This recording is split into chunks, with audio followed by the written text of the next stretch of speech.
the traveling frog, spending time in the Marvel Universe.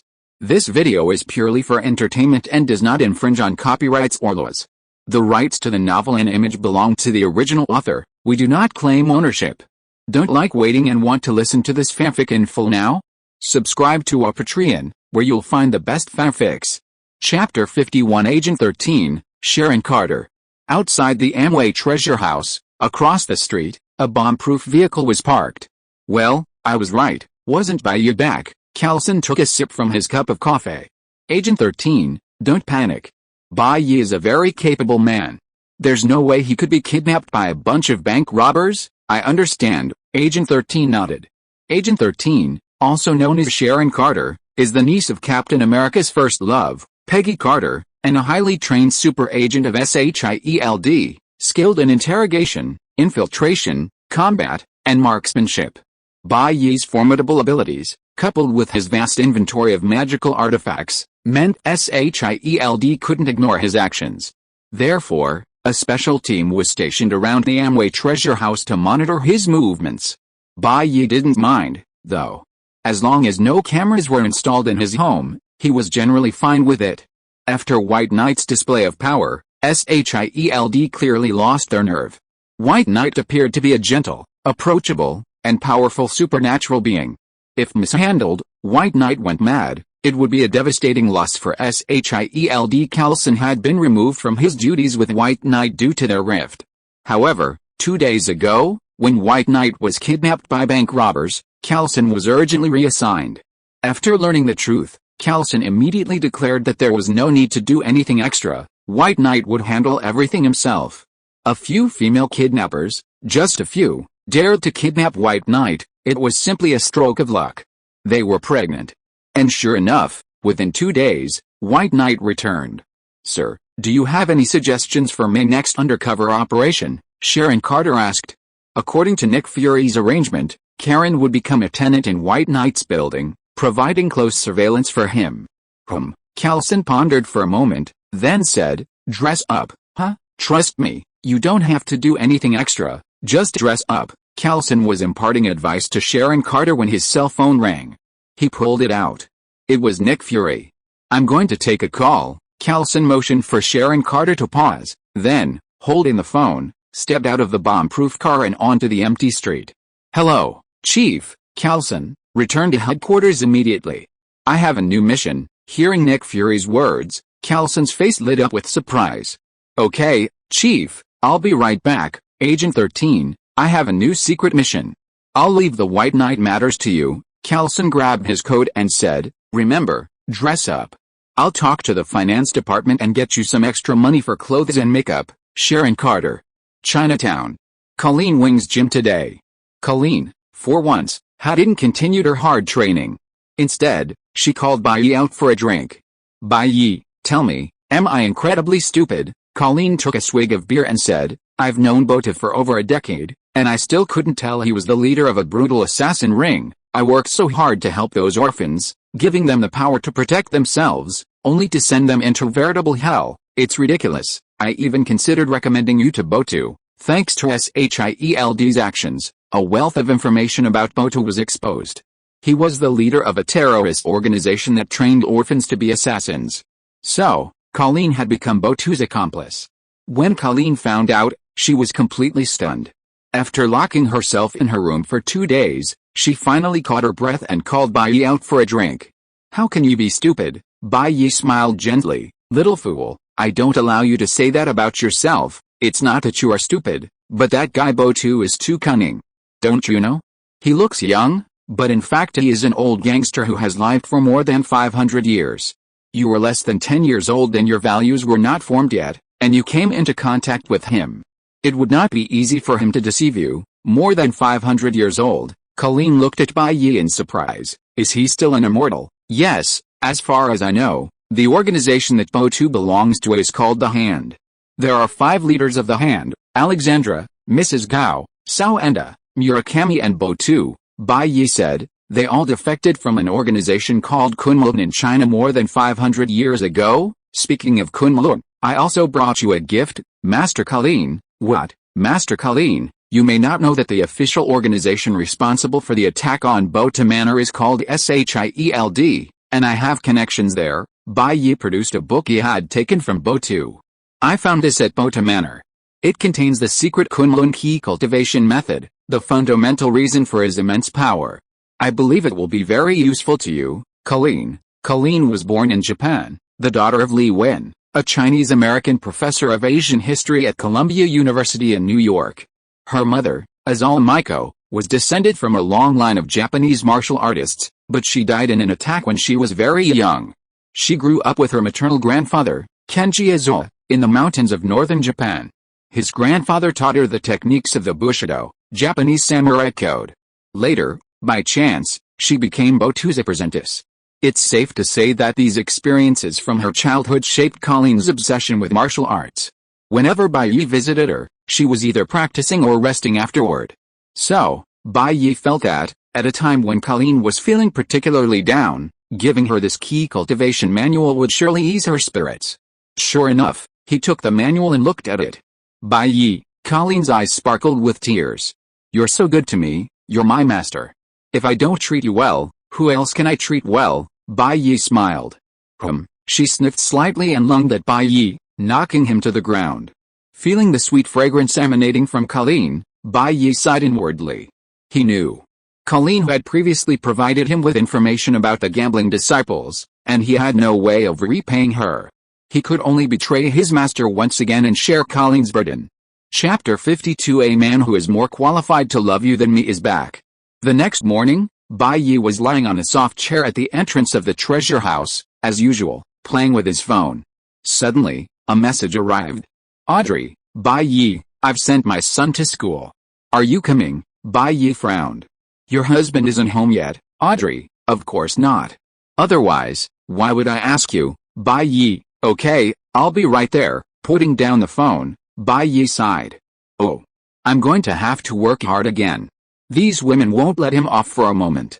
I was just beaten up by Giselle and her 4 friends, and now Audrey is calling me to her house. I'm in such a dilemma. Audrey, a woman in her 30s, has a voluptuous figure, a charming demeanor, and is incredibly attractive. She's also a close friend of Bai Yi's. So, if she makes an appointment, Bai Yi can't refuse. Shortly after arriving in New York, Bai Yi worked as a fitness trainer to make a living. It was at the gym that he met Audrey. Bai Yi became Audrey's trainer, and the two naturally became friends. Driving his Chevrolet, Bai Yi temporarily left the treasure house. He walked to a villa. It was a European-style villa with a pointed roof, white stucco walls, and crimson tiles that stood out in the sunlight. Standing in his usual spot outside the villa, Audrey was inside, waving to Bai Yi. Her rich, flaxen blonde hair shone across her forehead like a twilight.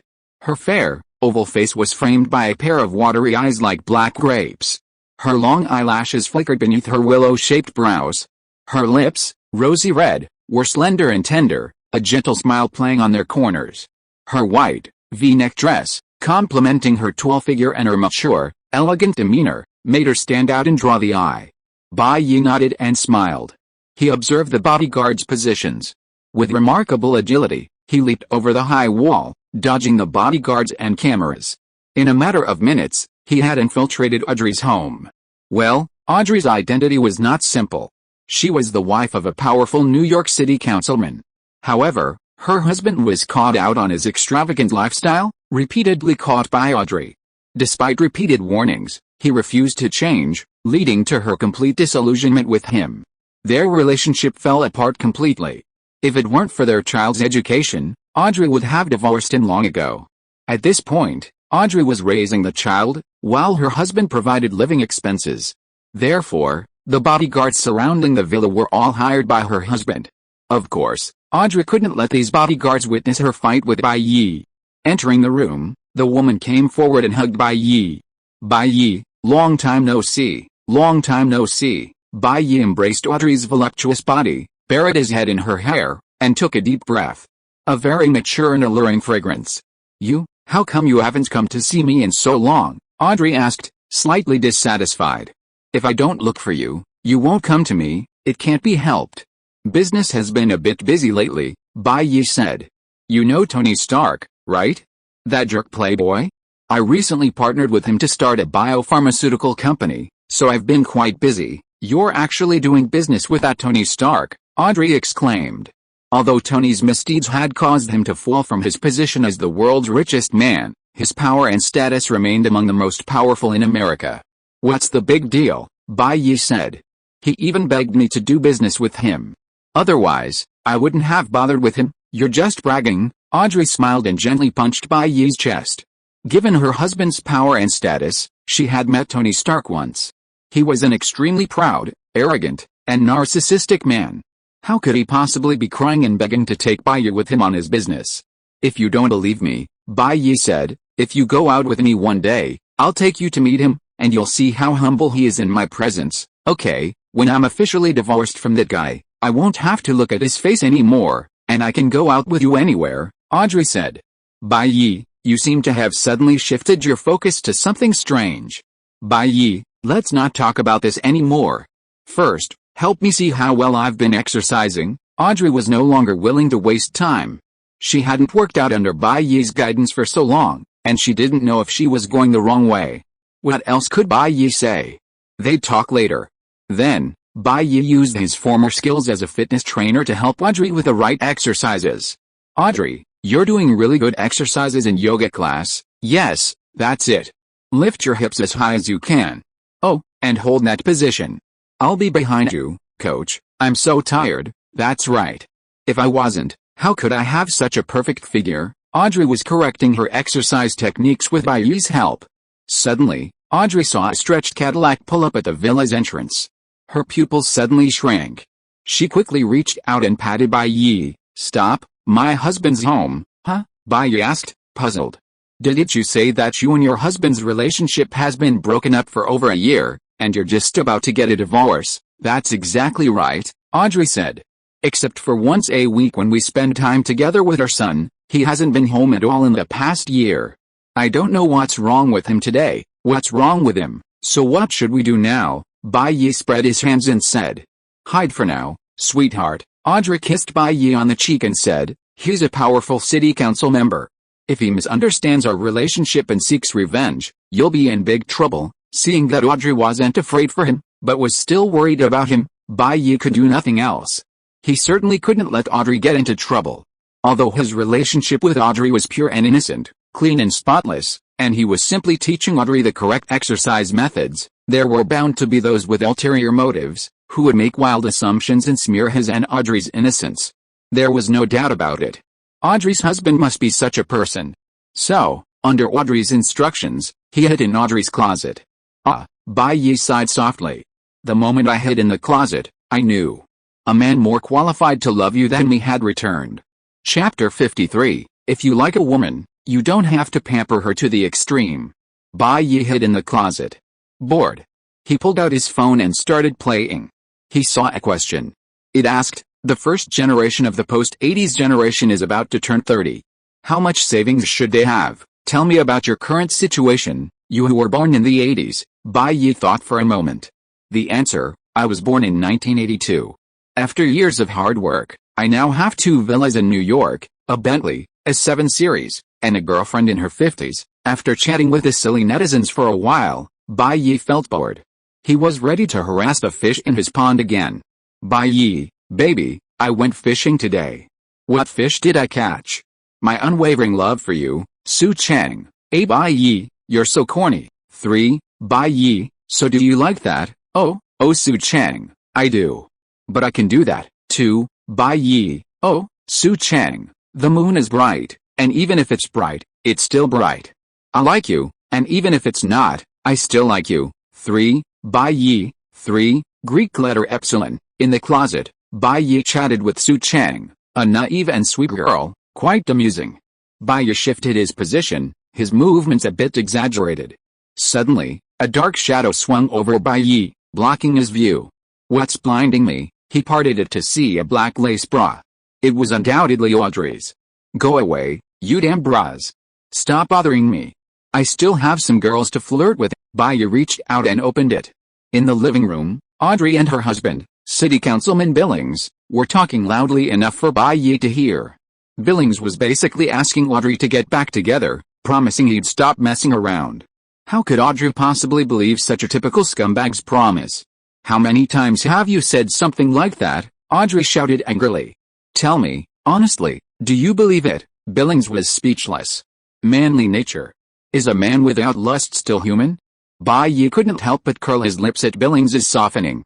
As a New York City councilman, this man might be adept at power struggles, but he clearly didn't know how to coax a woman. Negotiating with a negotiating tone or pleading with soft words would definitely not work. A complete slapstick tactic. If Bai Yi had his way, liking a woman didn't necessarily mean pampering her to the skies. Sometimes, it was necessary to humble her pride. After waiting for about an hour and a half, Billings finally left, still lingering. Bai Yi, it's okay. You can come out now, Audrey said with a smile as she opened the closet for him. This was in stark contrast to her previous indifference towards Billings. Bai Yi thought this was normal. A scumbag like Billings deserved it. Audrey threw herself into Bai Yi's arms. We can continue. Continue what? Oh. Bai Yi suddenly realized. He had just been helping Audrey with her exercise. Now that Audrey asked to continue, what else could he say? Since Audrey was willing to endure the hardship and fatigue of exercise to maintain her figure, he would definitely continue. 2 hours later, Bai Yi poured himself a glass of water and gulped it down. Being a fitness trainer, helping Audrey with her exercise, was truly exhausting. He was so exhausted that his saline solution was running low and needed to be replenished. Back in the room, Audrey lay on the boat, a thin blanket vaguely outlining her curves. Bai Yi stepped forward, reaching out his fingers and gently brushing away the strands of long golden hair clinging to her cheek. He then placed a gentle kiss on her cheek. Even Bai Yi, the coach, was exhausted, his saline solution running low. Audrey, too, was too tired to even move a finger. Bai Yi, Audrey's eyelids trembled slightly, and she drowsily opened her eyes. What are you doing? I'm tired and need a nap. Drink some water first, then go to sleep. Bai Yi handed Audrey a 250 milliliters glass of lightly salted water. This can replenish water and inorganic salts after strenuous exercise, maintaining a balanced water and salt metabolism. Oh, at Bai Yi's persuasion, Audrey obediently drank the water. After drinking the water, Audrey felt her body regain some strength and no longer felt so tired. Bai Yi stayed with Audrey. He knew that women at this moment were at their most vulnerable. Bai Yi, do all men become bad when they have money and power? Audrey asked bewilderedly, huddled against Bai Yi's chest. Not really. There are many bad men in this world, but there are also many good men, Bai Yi said. Audrey said, Billings and I were college classmates and got married right after graduation. He used to be a very good man, with excellent character and academic performance, youthful looks, and a shy personality.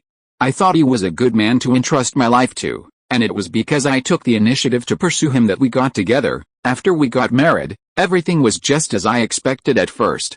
However, as his career slowly rose, he changed drastically. He became bold, domineering, and irritable. Tell me, why can people change so quickly? Seeing that Audrey was gradually choking up, Bai Yi hurriedly said, let's not talk about him. He is a scumbag. What is there to say? Why don't we talk about you? You are so beautiful. When you were in college, you must have been the campus belle, right? Of course. Audrey became interested when she talked about this, and said, the men who pursued me at the time could line up from New York to France. It's just that I think those guys are too childish, and most of them are scumbags, especially that school hunk. He's very handsome, but he's slept with almost all of my roommates. Tell me, can I fall in love with that kind of guy? That's right. Audrey turned her head. Bai Yi, will you mess around in the future? I hate it the most when other people mess around. Bai Yi, men who mess around like that should be punished by everyone. Audrey, also, Yi Qing, I can't stand it either. Bai Yi, Yi Qing is such a cruel thing. I feel uncomfortable all over when I think about it. It's terrible. Audrey, please don't say that to me. I'm not that kind of person at all. How could I do such an irresponsible thing? When I think about it, my heart trembles, and I feel cold. He buried his head in Audrey's arms. Audrey, I really can't accept it. I can't even mention it.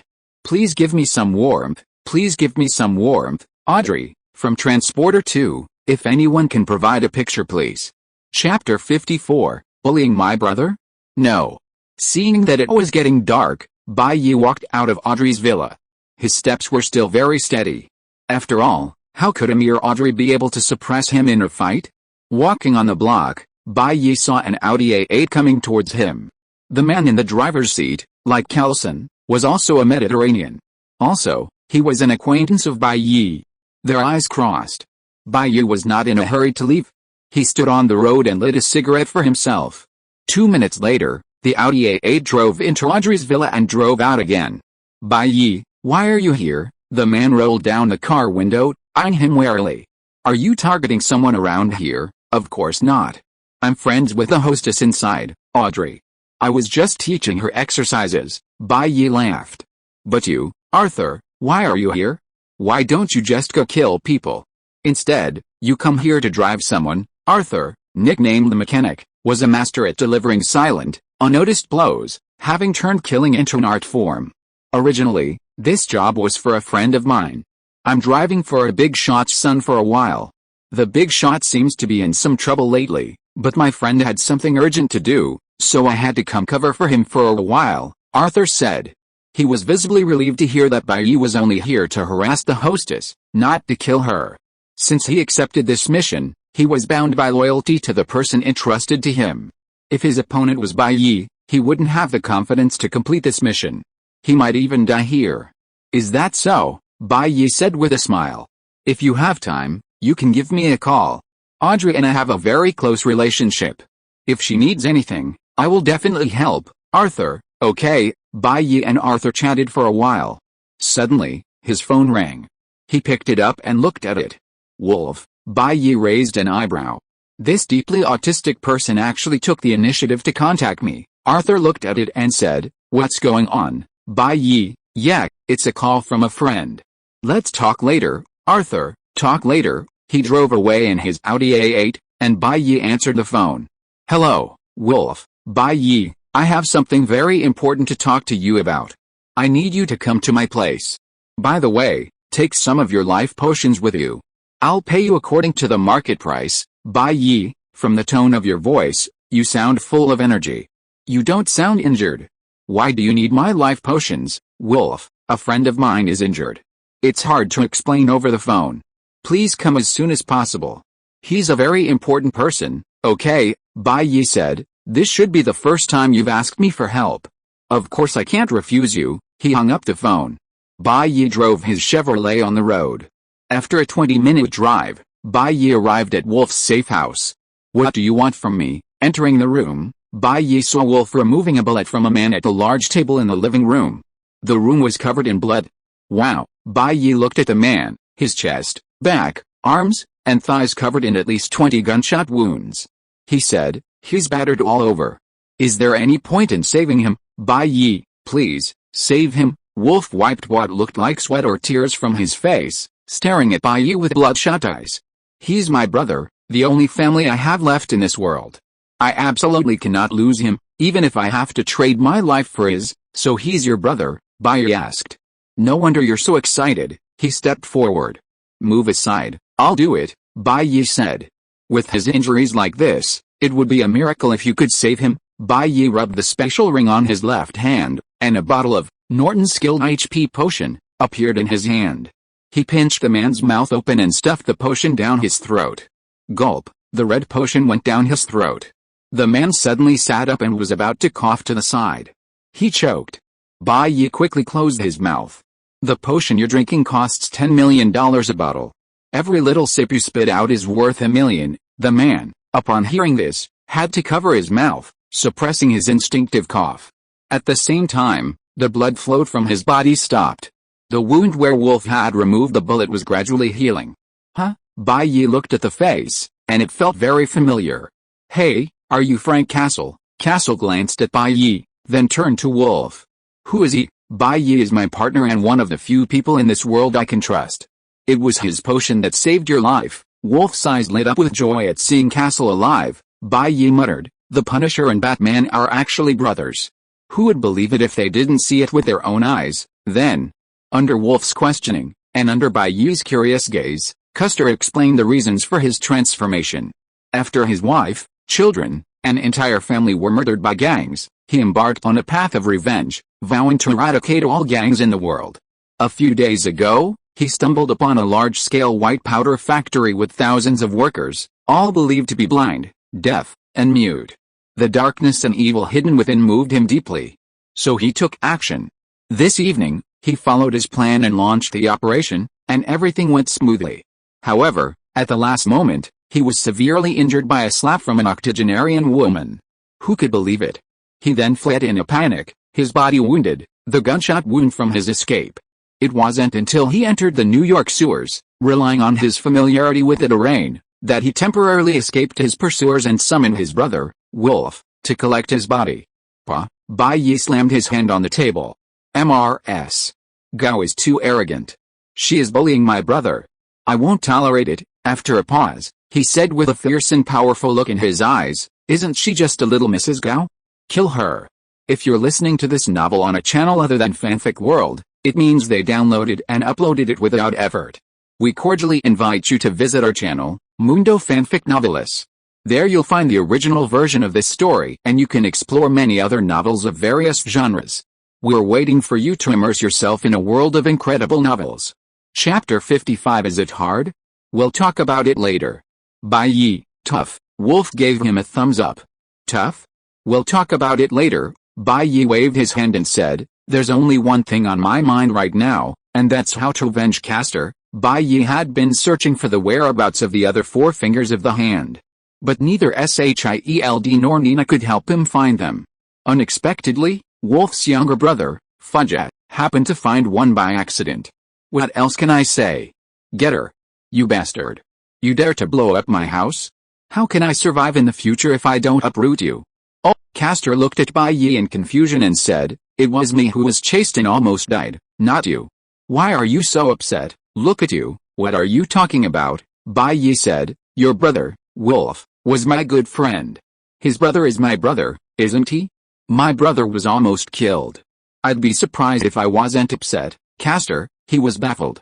How did he suddenly have a brother? Come on, brother, tell me what happened. I'll help you get revenge. Bai Yi put his arm around Castor's shoulders and said enthusiastically. Castor wasn't impressed by Bai Yi's enthusiasm. He pushed Bai Yi's arm around him. Castor began to describe in detail the situation at Madame Gao's lair. The tightly guarded ninjas of the Hand-of-Hand Society. Thousands of blind, deaf-mute workers who would attack at the command of a whistle. And Madame Gao herself was incredibly powerful, suspected of possessing extraordinary abilities. This situation is a bit complicated. Bai Yi touched his chin. He said dealing with Madame Gao wouldn't be a problem, but wiping out an entire hand branch, inevitably, some would slip through the net. And then there were the thousands of blind, deaf-mute workers, who wouldn't be easy to deal with either. I think we should enlist the help of the authorities, Bai Yi said. Let the main force take the lead, while we stay in the shadows and hunt down Madame Gao herself. How about that? Castor thought for a moment and nodded. Okay, otherwise, even he would have a headache dealing with those thousands of blind, deaf-mute workers. He couldn't really kill them all, could he? Even the most ruthless person wouldn't do such a thing, would they? Okay, then. I can find someone right now. Bai Yi pulled out his phone and called Calson directly. Hello, Calson. After my recent undercover investigations, I finally discovered another Hydra base. I'll send you the address and a general overview later. Shield, act quickly. That's right.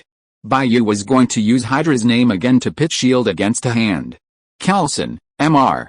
Bai Yi, you can send me the situation first. In 2 days, I will personally lead a team to deal with this matter. What the fuck? 2 days later, Bai Yi, it will be too late in 2 days. Do you really think others won't escape? Anyway, I've left the situation here with you. You can handle it yourself. That Hydra base has thousands of disabled people who have been made blind, deaf and dumb by them. Their methods are extremely cruel. When encountering such a thing, Shield don't rush up, but wait for 2 days. Calson, are you really a just organization? Calson was helpless. Mr. Bai Yi, please believe me, we at Shield want to eradicate Hydra more than anyone else. But, let me tell you bluntly, we at Shield are carrying out a very, very important top-secret mission.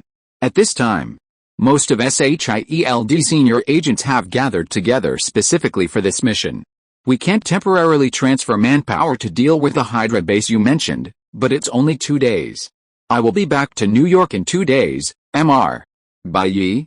Hello. Carlson stood in the snow, staring at his phone.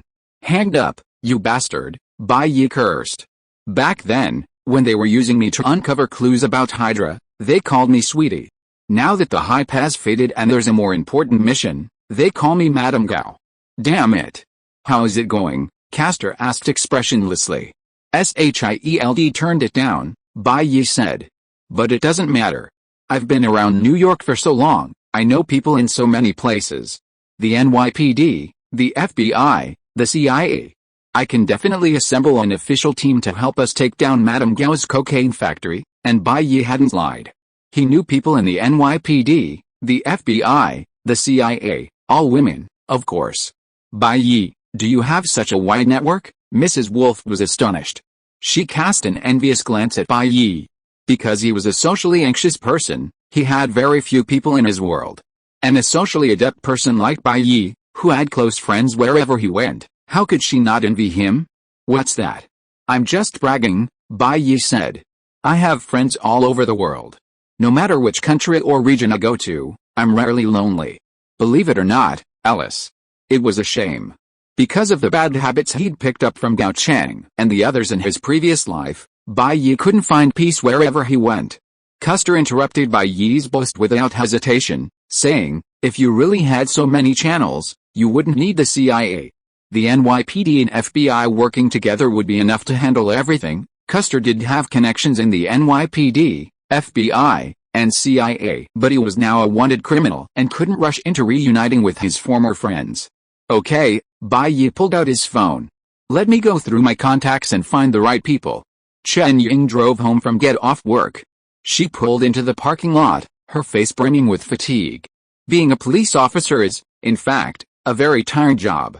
The general public's impression of the American police is that they're tough to mess with, always ready to draw their guns. But in reality, the daily work of American police officers is fraught with all sorts of apparent and potential dangers. Almost daily, news reports of police officers being injured or killed in some part of the country are commonplace.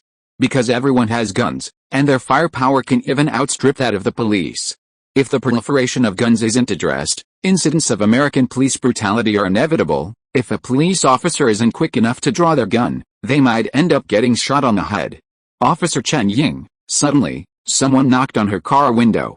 Chen Ying instinctively put her hand on the gun at her waist, but as she looked up, her tense body instantly relaxed, and she let out a smile. Bai Yi, it's you. So Chen Ying rolled down the window and said, Bai Yi, what do you want to talk to me about? Yes, Bai Yi nodded.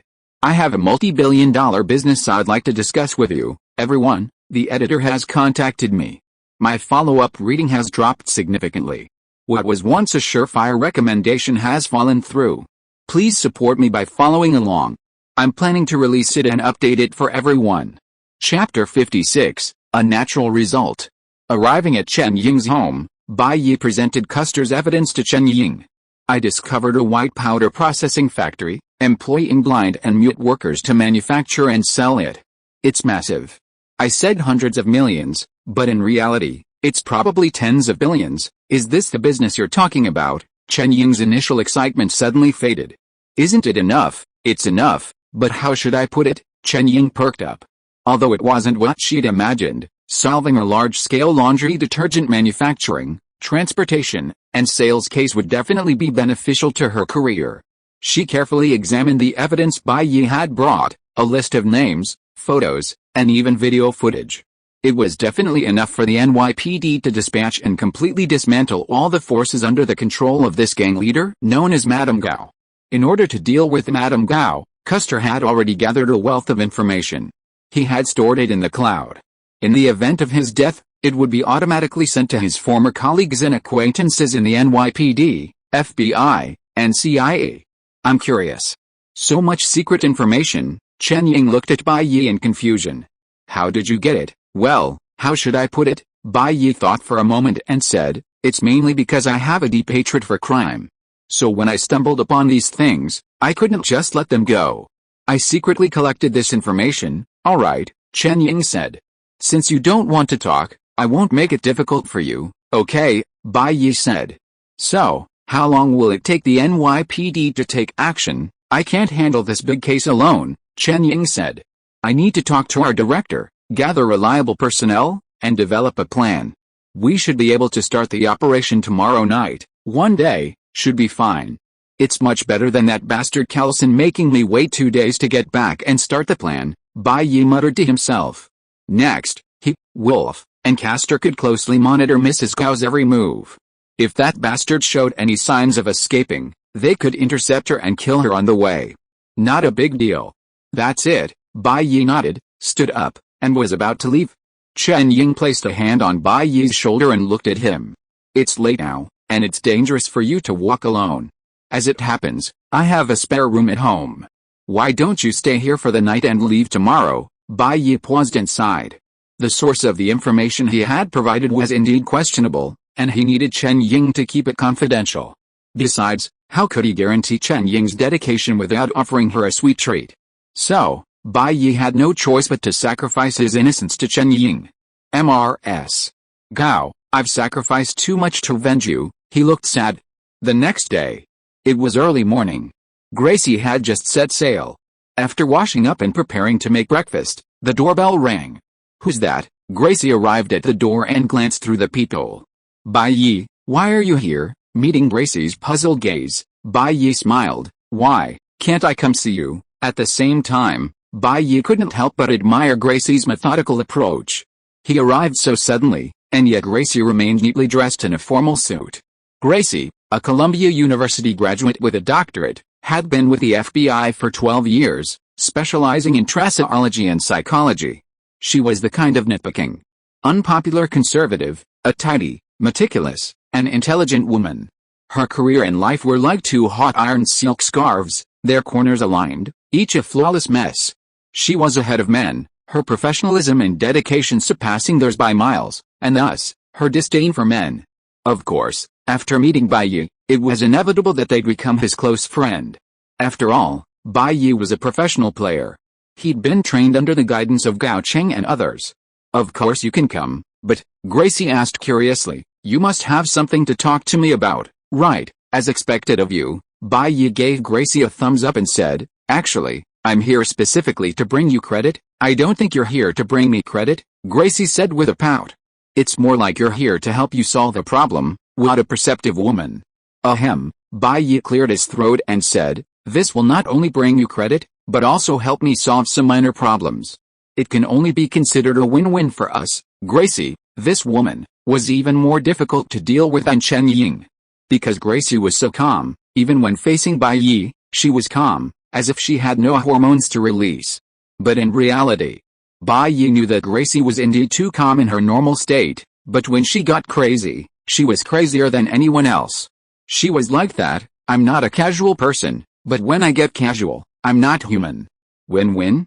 Haha, forget it. Gracie glanced at Bai Yi, sat down at the table, crossed her arms, and said, first, tell me what the case is. This time it's truly a win-win. Just look at these documents and you'll see. Bai Yi gave Gracie a copy of the information he had given Chen Ying. He also recounted to Gracie what Mrs. Gao had done. If it's really as you say, then I'll definitely handle this case. Gracie, the FBI's Special Operations Team leader, asked with interest. But Bai Yi, I'm curious, how did you get this information? Why are you asking that? Bai Yi muttered helplessly. What? Gracie frowned. Well, what I mean is, I collected all this stuff myself, so don't ask any more questions. I wouldn't harm you anyway, Bai Yi said. Trust me, okay? It's not that I don't trust you, but as a police officer, I have to exercise the utmost caution. You seem to have your reasons, so I won't ask any more questions. I'll check it myself. It's only a waste of an hour or two. Gracie set the information aside. But Bai Yi, you came to me. She pursed her lips, a smile on her face. You didn't come here just to show me this information, did you? Bai Yi sighed deeply. How should I describe what happened next? After Bai Yi's sacrifice, everything fell into place, smoother than Bai Yi could have imagined. Chapter 57 Crouching Dragon and Phoenix. The next morning, refreshed and relieved, Chen Ying arrived at the NYPD. She met Chief George and presented the evidence Bai Yi had given her. How did you get all this? Chief George asked after reviewing the information. Sir, these were provided by my informant, Chen Ying replied calmly. Is that so? Chief George, aware of the sensitivity of informants, didn't ask further questions. Do you want me to give you a heads up before the operation? No, he shouldn't be near the target for the next few days, Chen Ying replied. The evidence Bai Yi had prepared was so comprehensive that Chief George only needed to conduct a brief secondary investigation to confirm its authenticity. Chief George quickly began mobilizing elite personnel, developing plans and conducting simulations, preparing to eliminate Madame Gao, the cancer of New York City, in one fell swoop. While the NYPD was busy, the FBI also began preparing for action. Chen Ying and Gracie, this duo of the New York police's most talented, won't let me down, right? Bai Yi walked out of Gracie's house, pulled up his pants, and stood at the gate of the residential complex. He fished out a pack of cigarettes, took out a cigarette, lit it with his Zippo, and took a deep drag. I've made so many sacrifices, and if you two still mess things up, next time I might not just whoop you myself, but with my belt, Mrs. Gao. Haha. Wu Dao was just an ordinary breakfast vendor in Chinatown. He had immigrated from Hong Kong Island in the last century. After arriving in Chinatown, his family's life wasn't as extravagant as the newspapers portrayed, but it was manageable. His wife was kind and hard-working, and their children were well-behaved and sensible. Wu Dao felt that was enough. He and his wife worked from dawn to dusk running a snack stand, earning enough to support their family and their children's education. His children were also very sensible and did well academically, especially his daughter, who had the potential to get into an Ivy League school. Although tuition at Ivy League schools is astronomical, he's determined to support his daughter's education, even if it means selling everything he has. Only through education can one achieve success. He doesn't want his daughter to end up like him, a lowly vendor at the bottom of society, vulnerable to oppression from his peers, gangs, and even the police. This kind of life, earning hard-earned money, with its potential for some setbacks, is enough for Wu Dao. After all, he's just an ordinary guy who knows nothing but making breakfast. However, things can change. His daughter, who was preparing for college entrance exams, was raped by a wealthy second-generation kid during a summer camp. Initially, his daughter remained silent, but her mother, sensing something was amiss, pressed her, and eventually, she revealed the truth. Angrily, her son went to the rich second-generation kid to settle the score, only to be beaten and have his leg broken. He called the police, but no one paid any attention. Shortly after, the wealthy second-generation man brought his men to their house and brutally beat him and his wife. In front of them, he killed his daughter. Wu Dao felt the deepest malice in the world. Boundless malice enveloped him, nearly suffocating him. It felt like he was constantly tormented by hell. Was there no justice in this world? Would revenge for his daughter go unrequited? Desperate, a kind-hearted person offered him a suggestion, to find Madame Gao. The legend of Madame Gao lingered in the underworld of Chinatown. She was the supreme leader of the Chinese mafia. If you were financially strapped, go to her, and she'd offer you a lucrative job, blind your eyes, cut off your tongue, and work in her white powder processing plant, with a generous salary guaranteed and paid on time. Want revenge? Go to her, and you might die, become disabled, or go to jail, but the person you seek revenge on would surely die. Madame Gao was a very fair person. For Wu Dao, the hatred emanating from his daughter burned like a poisonous fire, constantly searing his heart. To avenge his daughter, he would pay any price, even his own life. At night, the moon, as silver as a disk, cast a faint silver glow over the earth. Against the nightscape, murderous intent surged. The joint NYPD and FBI team, armed and ready, stood ready. As the commissioner of the New York City Police Department, a high-ranking figure like Commissioner George naturally commanded from behind, while Chen Ying was the on-site officer. Chen Ying, also fully armed, gun in hand, clearly prepared to join the action. If Bai Yi's information was correct, Madame Gao's case was a truly monumental one. Chen Ying had pulled it off, and even if Chief George's contribution was primarily responsible, she would still receive a share of the credit, a significant step forward. Gracie, on the FBI side, was in a similar position, also in charge of the on-site operation. Chen Ying and Gracie, having shared a history of wielding weapons, had a relatively good relationship. "Sir, the truck is coming out," a message came from the warehouse where Mrs. Go stored her laundry detergent. Chen Ying and Gracie exchanged a glance, seized them. Several trucks were forced to stop by tire puncture devices. The man in the driver's seat of the first truck, without a second thought, immediately pulled out a rifle. Bang! The sniper on the high-rise building fired directly, leaving a hole in the man's forehead and causing him to fall backwards. Following a few more gunshots, the ferocious NYPD officers and FBI agents rushed in front of the truck and opened the compartment.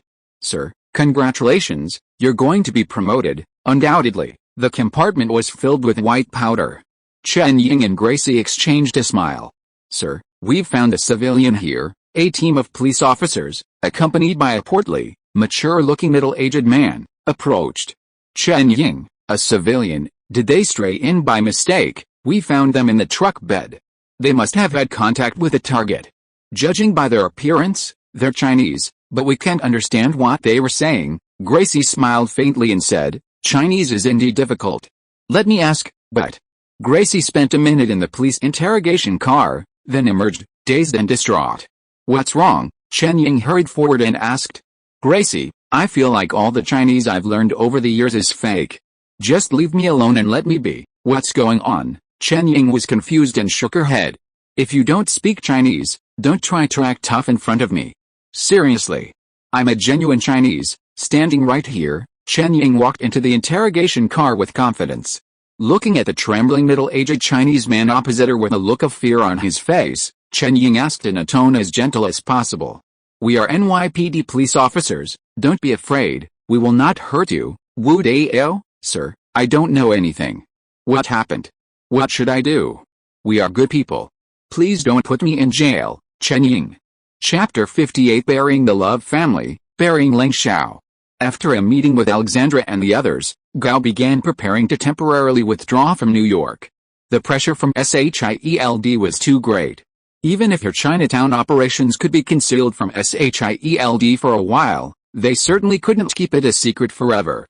In fact, if SHIELD hadn't been preoccupied with another major event, Gao's base would likely have been discovered within a few days. After nearly a week of preparation, she finally finished her New York work. "Fisk, I'll be leaving New York for a while." "Transaction?" "Of course the transaction will continue, and everything will proceed according to the original rules. No need for help. My business in Southeast Asia is having some problems, and you can't help." The call ended.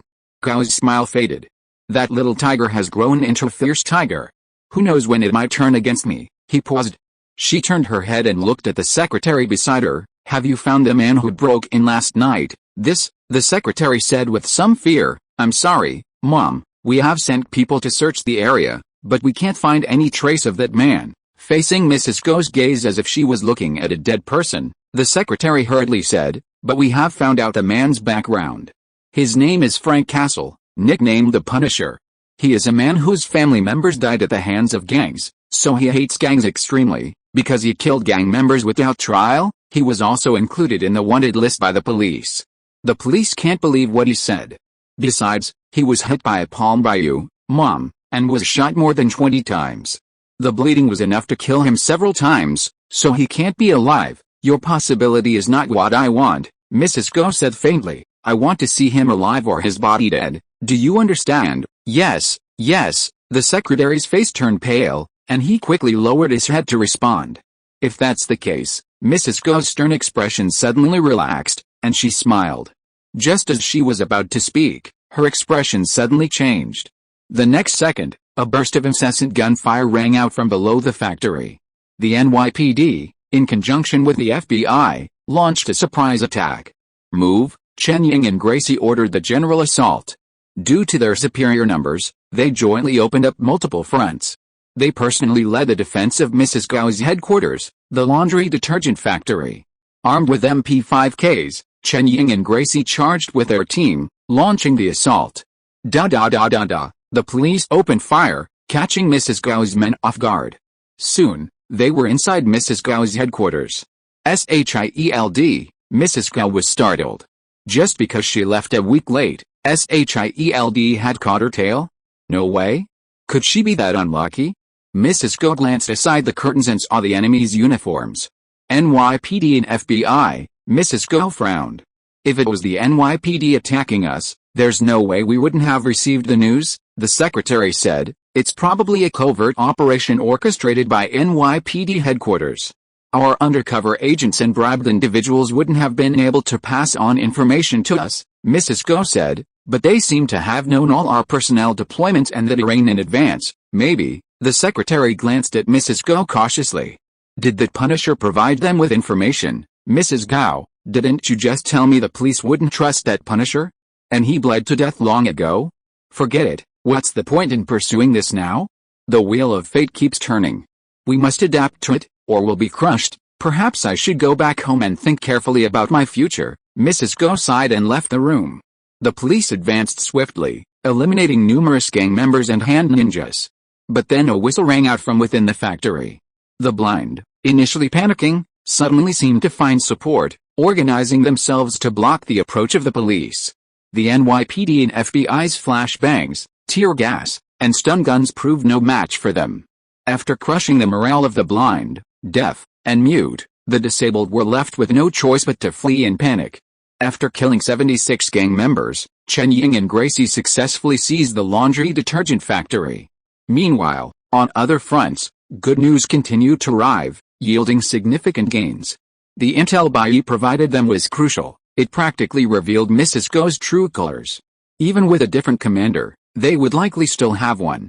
Has anyone seen the gang leader, Mrs. Gao? Chen Ying and Gracie asked the team members after clearing the battlefield, showing off Mrs. Gao's wanted poster. Sadly, no one claimed to have seen one. Damn it. Did she get away? Madame Gao, her gaunt, aged figure, displayed a speed that belied her appearance.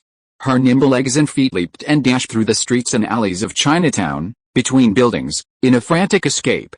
However, as she dove into a small alley, she suddenly stopped. Up ahead, a handsome man leaned against a wall, smoking a cigarette, seemingly waiting for her. Who are you? Madame Gao frowned and shouted, why are you blocking my way? Who am I? That's a good question. I'm young Master Zhang Ling, the Grand Duke of the Zhang AI family. Bai Yi flicked the ash from his cigarette and said, as for blocking your way, don't you know what you've done yourself? Sure enough, they were coming for me.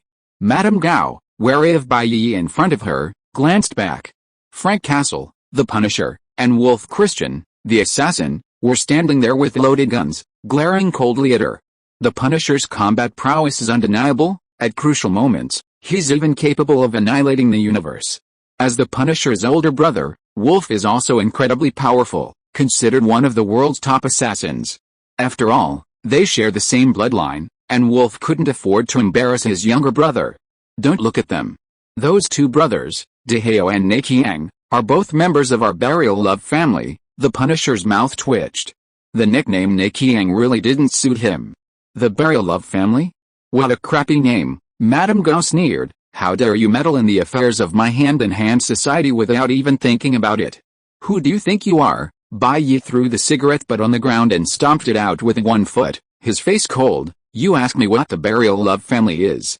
Now I'm telling you, the cases that the NYPD can't solve will be solved by our Burial Love family. The people that the FBI dare not kill will be killed by our Burial Love family. The things that the CIA dare not intervene in will be handled by our Burial Love family. In a word, what the NYPD, FBI, and CIA can intervene in, our Burial Love family will take care of. What the NYPD, FBI, and CIA can't intervene in, our Burial Love family will take care of even more. We are blessed by God and have no taboos. This is the Burial Love family. Is it clear enough? Chapter 59. Eat shit. Mrs. Go's temples twitched. Where the hell did these psychos come from? We have a rule in the Zhang family, if you touch my heaven, I will cripple your wife. Bai Yi twisted his neck. You even dare to touch our Zhang family's Neqiang? Do you know who he is? He's the young master of our Zhang family, a man who will sooner or later become the supreme Chaoyu. It seems I can't leave without beating you psychos to death first. Mrs. Go threw away her crutches, her hunched body slowly straightening, her eyes gleaming with murderous intent. A few still weaned kids want to drive me away? Haha, haha, Bai Yi, don't challenge my patience with your personality. I, young Master Lang, love to attack those who think they are exceptional. You've got your brain kicked in, Mrs. Go cursed, her figure flashing, punches piercing the air, A barrage of blows. Her performance didn't resemble that of an 80-year-old woman at all. The NYPD and FBI were likely searching for her, so she didn't have time for any more nonsense with Bai Yi. Just strike. Eliminate all three of them with one swift, clean move. As someone descended from Kunlun, cultivating the secret art of Qi, his strength was already a world apart from that of ordinary people. Killing a few ordinary masters would be like crushing a few ants. Before Madame Gao's fist even landed, the heart-wrenching sound of it piercing the air reached Bai Yi's ears. If you think you're capable of playing with me, young Master Lang, don't mind playing to the bitter end. Bai Yi naturally stepped back, dodging Madame Gao's punch. Then, he darted forward, one foot forward, the other back, like a plow plowing a field, sinking deep into the soil. A Tai Chi cannon punch, stripped of all its flamboyance, struck Madame Gao in the chest. Like a sledgehammer, it struck with a powerful force, crushing anyone it encountered. This psychopath has some skills. Madame Gao knew from the force of the punch that she couldn't take it head-on. With a single movement, she slipped away, retreating 3 feet, dodging Bai Yi's barrage. Immediately, she counterattacked, her hands forming beaks, aiming for Bai Yi's eyes.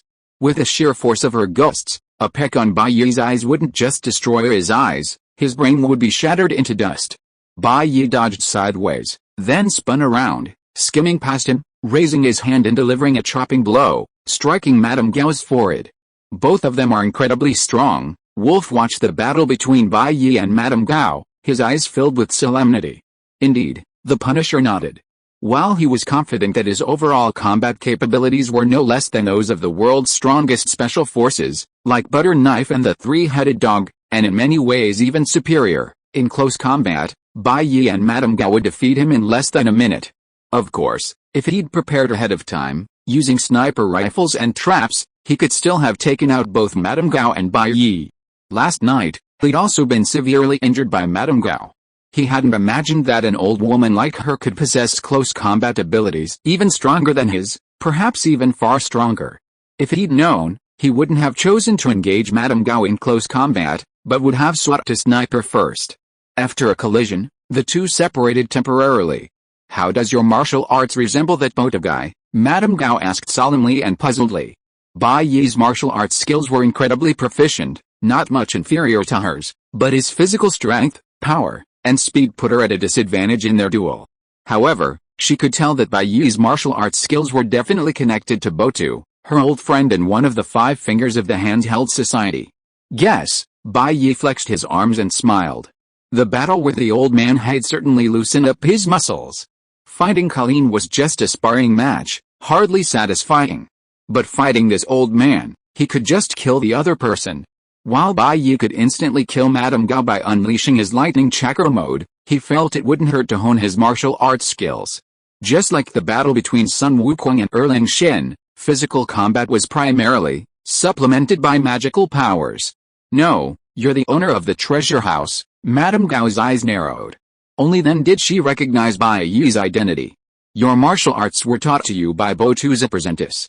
"I never imagined that Botu's apprentice's apprentice would surpass him." Bai Yi spread his hands and said, "It's probably what they call the Yangtze River's waves pushing the waves behind, each generation surpassing the last." As he spoke, Bai Yi lunged. Madame Gao immediately felt a surge of blood, like a tiger descending from a mountain. A cleft fist pierced the air crackling. With a crotch-kicking kick, like an arrow, it struck Bai Yi's lower body. Bai Yi formed a fist into his hand and launched a kick at Madame Gao.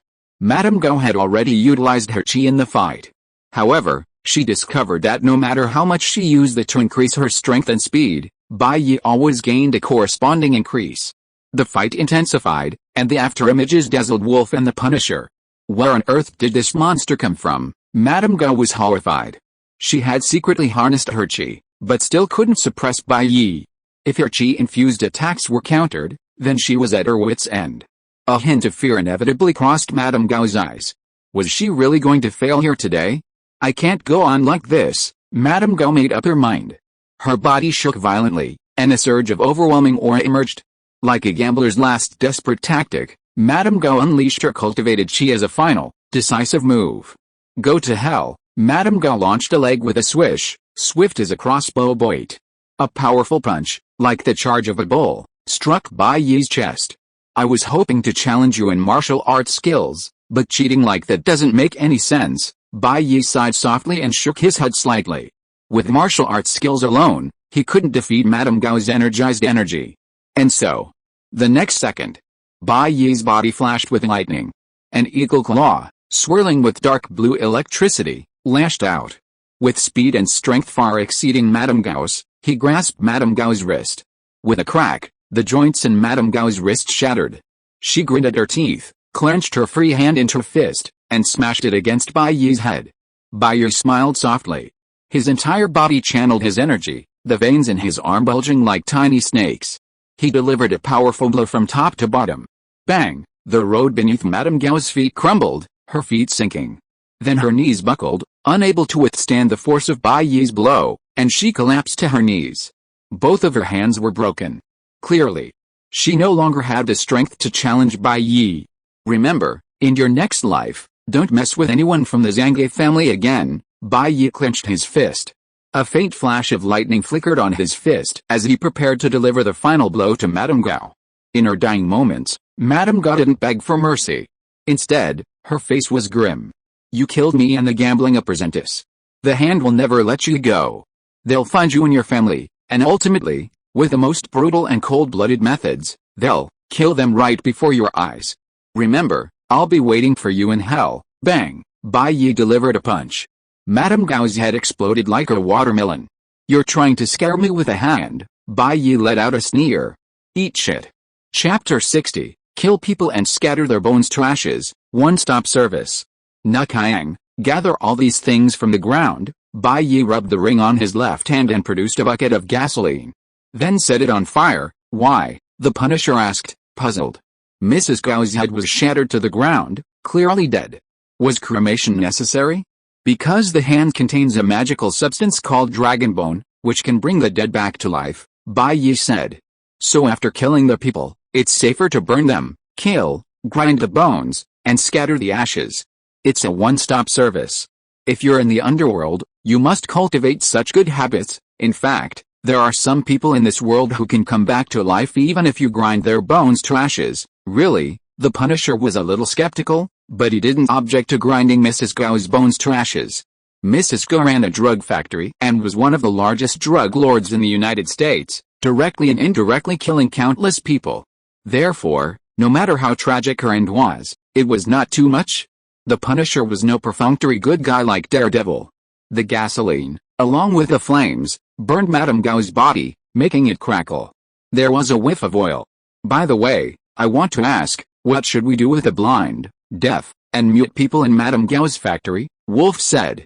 Madame Gao, that old woman, had thousands of blind and mute workers in her factory, and they were all Chinese. They blinded their eyes, cut off their tongues. They say that when fellow countrymen meet, their eyes fill with tears, but this old woman, Madame Gao, was truly devoid of humanity, harming her compatriots like this. Bai Yi had vaguely heard that overseas Chinese gangs primarily targeted their own compatriots, but she was the only one as despicable and brutal as Madame Gao. This old woman's death was truly well-deserved. Bai Yi pondered for a moment, then said, I'll think of a way to build a light industrial factory in Chinatown specifically to employ these blind, deaf, and mute people. Honestly, if Bai Yi were to make excuses, he could easily come up with countless excuses to ignore them. For example, that they'd willingly fallen into depravity, working for Madame Gao, indirectly stained with blood. If these workers were black, Bai Yi wouldn't hesitate, but they were his own people, sharing the same roots and heritage, perhaps even relatives dating back a dozen generations. He simply couldn't stand by and watch them starve to death. In reality, Bai Yi estimated that few of those workers had willingly fallen into depravity. Most were at the bottom of society, driven to work for Madame Gao out of sheer despair, just like Wu Dao, the Hong Kong Chinese who Chen Ying and Gracie had intercepted. Who would blind themselves or cut out their tongue if there was even a shred of hope? Bai Yi had experienced how desperately he longed for someone to reach out and help him. Well, it was mainly when Mr. Takashiro and the others surrounded and beat him. Bai Yi couldn't escape even if he wanted to, because Mr. Takashiro was a magician and had marked him. Even if he were to be found in the far reaches of the world, Mr. Takashiro could still lead his men to pursue him. That would be great, Wolf said. Would you like me to donate some money? I don't spend much, so I have plenty to spare. Forget it, save your little money for a wife. Bai Yi waved his hand and said, I've made a lot of money lately. Building a light industrial factory shouldn't be a big deal. Nai Kiang, don't go out and do good deeds for a while. Help your brother find a wife, he has severe autism. If you don't help him with this, he might never find a wife. Stop calling me Nai Kiang, the Punisher glared at Bai Yi. He didn't like the nickname at all. But what Bai Yi said did make some sense. It was time to find his brother a girlfriend. Right, before leaving, Bai Yi seemed to remember something. He pulled out his phone and sent a text to the Punisher. There's a second-generation rich scumbag. Go help me deal with him. The Punisher glanced at the text. Aren't you going yourself? Bai Yi yawned. I need to get some sleep. After leaving the scene of Mrs. Go's cremation, Bai Yi, the Punisher, and Wolf each went back to their respective homes to look for their mothers. May should be asleep by now, so I won't go back, Bai Yi muttered to himself. So who should I look for next? Sophia. He couldn't always favor Aunt May alone. Being a scumbag meant treating everyone equally. Tonight, it was definitely Sophia's turn. Bai Yi, you're here. When Sophia opened the door and appeared before Bai Yi's eyes, his eyes lit up. Sophia was wearing pajamas. Her fair, slender neck, crystal clear collarbone, and alluring waist and abs were exposed. Her skin was smooth and delicate. Plump, snow white, slender legs. Even the loose pajamas couldn't hide Sophia's curvy figure, like a nearly ripe peach. In this situation, there was no need to say more. 2 hours later, Sophia curled up in Bai Yi's arms like a lazy kitten, not even able to move a finger. Bai Yi was smoking a cigarette when he suddenly thought of something and asked, Sophia, how is your seduction school going? It's okay, Sophia said. Since I have only been in New York for a few months, I don't have much credibility, so I have recruited more than 20 students. The tuition fees I collect are enough for me to live on. Bai Yi, thanks to you, you gave me a 30% discount on the rent. Otherwise, I might have lost money and gone bankrupt, and I couldn't even afford to eat. Are you living so miserably? Bai Yi held a cigarette in his mouth, took out a checkbook from the space ring, swish swish, signed a number, and handed it to Sophia. From now on, I will support you. As for work and other things, just make yourself happy. If you are not happy, don't do it. I will support you for life. Sophia was stunned and looked at the check. It seemed real. Where did you get so much money? Then don't worry about it. Just remember that I will support you from now on. Sophia's eyes were instantly covered with a layer of mist. She pushed Bai Yi down on the bed, grabbed Bai Yi's hands with both hands, pressed them on both sides of the bow, and straddled Bai Yi's waist. Her eyes like black gemstones looked at Bai Yi closely, and she licked her moist red lips. She said that she had no way to repay Bai Yi's great kindness, and she could only work like a slave to repay this great kindness. Bai Yi, you are so coquettish. Are those Pinru's clothes you are wearing? What else does Bai Yi have to say? Let's talk about it another day. Chapter 61. He is really bearing pressure that he shouldn't bear at his age. The next morning, Sophia dragged Bai Yi out for a run. Morning jogging was a habit Sophia had always cultivated. After all, a woman who wanted to maintain a good figure couldn't afford to be lazy. Her peachy buttocks were the product of long-term exercise. Bai Yi wasn't used to jogging in the morning. To maintain a good figure, practicing lightning release chakra mode would surely boost his physique. But last night, Sophia had given him all the services, so he couldn't help but give her some face. It was just that, as they ran, Bai Yi felt he'd fallen in love with this sport. Who could resist Sophia, wearing a white tank top and black leggings, whose figure looked incredibly alluring as she ran? Bai Yi couldn't refuse. He let Sophia run ahead, and he followed behind. Half an hour later, Sophia's morning run was over. She returned home. Bai Yi, what do you want for breakfast? I'll make it for you, Sophia said, wiping the sweat from her face with a towel. Despite Sophia's alluring, seductive, fairy-like appearance, she's also quite capable of housework. Otherwise, she wouldn't be living alone in New York. For breakfast, Bai Yi said, I don't really like meat. Is there any fruit at home? I'll just have a peach. Returning from Sophia's house to the treasure house, Bai Yi sat inside the shop, leisurely watching the news. The NYPD and FBI jointly announced that last night, they had jointly dismantled a major gang, seizing 5 tons of laundry detergent and killing over 200 vicious criminals. Further investigation by the media revealed that thousands of blind, deaf, and mute Chinese individuals were involved in Mrs. Gao's laundry detergent supply chain. The vast majority of these individuals weren't born with disabilities, but rather acquired injuries. This devastating incident inevitably sparked heated discussions about vulnerable groups and racial discrimination. However, the issue quickly evolved from racial discrimination to the topic of Black Lives Matter. As for the blind, deaf, and mute people in the Gao Madam laundry detergent industry chain, they seemed forgotten. Stupid New York City government, they knew they couldn't count on you. Bai Yi couldn't help but curl his lips as he watched the news on TV. The truth is, the Eagles have millions of homeless people. What do a few thousand Chinese people mean to them? Bai Yi still planned to work with Tony on this matter. He could just pay the money, Tony the labor, and establish a textile factory under the Stark Group umbrella to recruit blind, deaf, and mute workers. With the Stark Group's reputation, it shouldn't go bankrupt anytime soon. There was no way Tony would even give him that courtesy. That bastard, though a playboy with a bad temper and a look that looked like he deserved a beating, was actually a good guy. He was able to shut down Stark's military division, and $150 billion in market value evaporated without a single drop. So, he could still be considered a good guy, after all. Suddenly, Bai Yi's phone rang. He picked it up and saw the caller ID was from a public phone. "Who is it, Bai Yi?" "It's me." A mature woman's voice came from the other side, but it was very low, as if afraid to be known. Bai Yi, with his special ability to discern women, quickly recalled, Livia was the wife of Howard Center, the gangster who worked with Giselle and the others. "Yes, it's me, Bai Yi. Someone's after me. Can we meet?" Livia's voice was filled with pleading. When Howard Center was alive, she had lived a life of luxury, but after his death, her situation became extremely difficult. Howard Center's former enemies, after swallowing up his inheritance, were looking for her, ready to eliminate her completely. Bai Yi was a little surprised. He had thought Livia dead long ago, but he didn't expect her to be alive. "Should I go?" Bai Yi frowned and thought for a moment, then sighed and prepared to help Livia. After all, he and Livia had a friendship. It would have been fine if he hadn't known about it before, but now that he knew she was still alive, he felt obliged to help. Bai Yi was, after all, a man who cared for women. After dressing casually, Bai Yi walked out the door and headed for the place he'd agreed to meet with Livia. Bai Yi, a Ford pulled up in front of Bai Yi.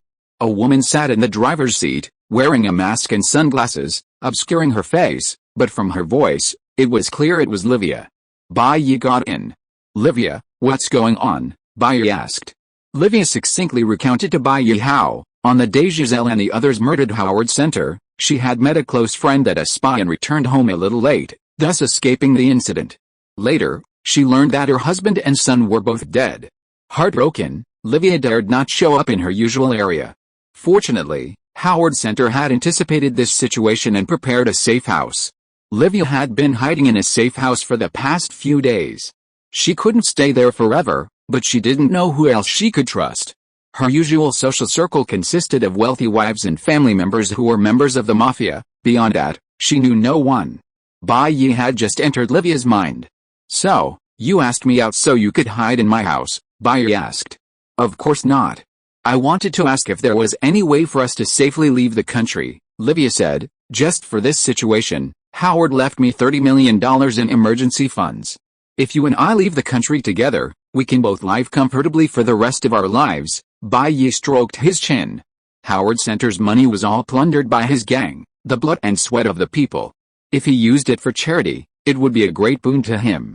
If he could do good without spending his own money, why would he hesitate? Bai Yi sighed softly. Speaking of which, he was still a little shy about being a thief, but Bai Yi didn't think it was entirely his fault. Besides the pressure from Gail and the others. Before, visiting brothels was legal, but sleeping with someone's wife was punishable by death. Now sleeping with someone's wife is legal, but visiting brothels is illegal. To be a good person who doesn't break the law, Bai Yi had no choice but to accept the bad reputation. So he chose to return to his old ways. He was truly bearing pressures that shouldn't be borne by someone his age. If you're listening to this novel on a channel other than Fanfic World, it means they downloaded and uploaded it without effort. We cordially invite you to visit our channel, Mundo Fanfic Novelis. There you'll find the original version of this story, and you can explore many other novels of various genres. We're waiting for you to immerse yourself in a world of incredible novels. Chapter 62. You are like a quilt in winter. Well, Bai Yi, now you're all I have in this world. Livia buried her head in Bai Yi's arms. Then, Bai Yi took Livia back to his safe house in New York, the same one Giselle, Gail, and the others had used last time. Livia, are you hungry? Bai Yi said. If you are, I'll make you something to eat. I've been eating compressed biscuits these past 2 days. I'm not really hungry, but, Livia rubbed her stomach sheepishly. Okay, wait for me. Bai Yi put on an apron and walked into the kitchen. A moment later, the hot meal was out. Bai Yi lit a cigarette. Eat, Livia swallowed, then devoured it without a care in the world. What had she lived before? A typical rich lady's life? How could she get used to eating compressed biscuits every day? After eating and drinking her fill, Livia couldn't help but let out a satisfied moan. Finding you a boat to smuggle out of the country is not a problem at all. As long as you want, it should be possible tonight, Bai Yi said. Bai Yi, you are so kind. Livia couldn't help but choke up a sob. Unable to contain the emotion in her heart, she swallowed the food with big mouthfuls, tears in her eyes. Because of the excessive shaking of her body, some of the plates on the table were accidentally swept off. After a while, Livia's tears fell to the floor. The floor was almost wet. There was nothing she could do. Other people's husbands and sons all died at once, and they were not allowed to be sad for a while? Bai Yi's eyes showed helplessness. These days, life is not easy for anyone. The poor have the worries of the poor, and the rich have the pain of the rich. In this society, it is so difficult to be a human being. 2 hours later, Livia finally finished the meal that Bai Yi had made for her. She snuggled in Bai Yi's arms, a satisfied smile on her face. It would be great if this kind of life could continue forever. Unfortunately, it can't. Because the New York underworld was likely to continue hunting her, especially the remaining Magia gang of Hammerhead. After a long while, Livia regained consciousness and began to discuss business with Bai Yi. To share the risk and allow Bai Yi to find a solution, she gave him $10 million in discretionary funds. Bai Yi took the money, pulled up his pants, and drove out of the safe house in his Chevrolet. He didn't turn his back on Livia, but was genuinely prepared to help her. If it's about sailing, Knox should be able to help, right? Knox was an arms dealer with connections from all walks of life and countless channels for smuggling. So, Bai Yi drove to Knox's arms depot. After hearing Bai Yi's intentions, Knox said, "You've come to the right person. I have several high-profile clients planning to travel to England. Is it safe?" Bai Yi asked, fearing Livia would be murdered and her body abandoned. "It's definitely safe. I'm involved myself," Knox said. "That's good," Bai Yi nodded. "Knox, help me find a place, the sooner the better." Livia's safe house contained a UK visa, so going to England would be no problem. "Don't worry, it's just a small matter," Knox said. "But who is that person, that you're actually asking me for help?" "It's a distant cousin of mine," Bai Yi said calmly. He knew he couldn't tell the truth at this moment, or Knox would get jealous. "Then why did she suddenly want to sneak to England?" Knox asked curiously. "Well, listen to my story." "No, listen to my story. Her husband owes a huge amount of high-interest loan sharking to the gang, and it's become impossible to repay. So to avoid being chased by the debt, she has to seek refuge," Bai Yi said. "Gangsters?" Knox frowned. "What kind of gang? You can't even handle it." "It's not that I can't handle it, but my relationship with her isn't that serious. It's just a distant one," Bai Yi said. "She's in trouble, so it's only natural to help her find a way to smuggle herself out, but more than that, I don't have that obligation. Besides, her husband is a gambler. If I help you once, there's no way I'll help her again. Can I keep helping her?" "Is that so?" Knox raised her head, her watery eyes meeting Bai Yi's, and she straightened his collar. "Then I understand." Bai Yi understood Knox's intentions without further ado. She was asking for a favor. Bai Yi sighed inwardly. There was nothing he could do, he still had to rely on her. So, Bai Yi scooped Knox up in a princess hug and walked into the room inside the warehouse. Bai Yi was helpless. He had just slept with Livia, and now he had to sleep with Knox again. His life was a toil. After taking care of Knox, Bai Yi escorted Livia to a small airport at night. "Bai Yi, you really won't leave with me?" Livia tugged at Bai Yi's sleeve, reluctant to leave. It can't be helped. I have things to take care of here. As soon as I'm done, I'll definitely come to London to see you. Bai Yi stroked Livia's pretty face and whispered softly. Gazing at Bai Yi's captivating face, Livia suddenly said with emotion, how about I stay here for a while? I'll stay with you for a while. Once you've taken care of your own affairs, we'll leave together. No, Bai Yi said immediately, startled. Seeing Livia's puzzled look, Bai Yi explained, you're in danger now. You absolutely can't stay in New York.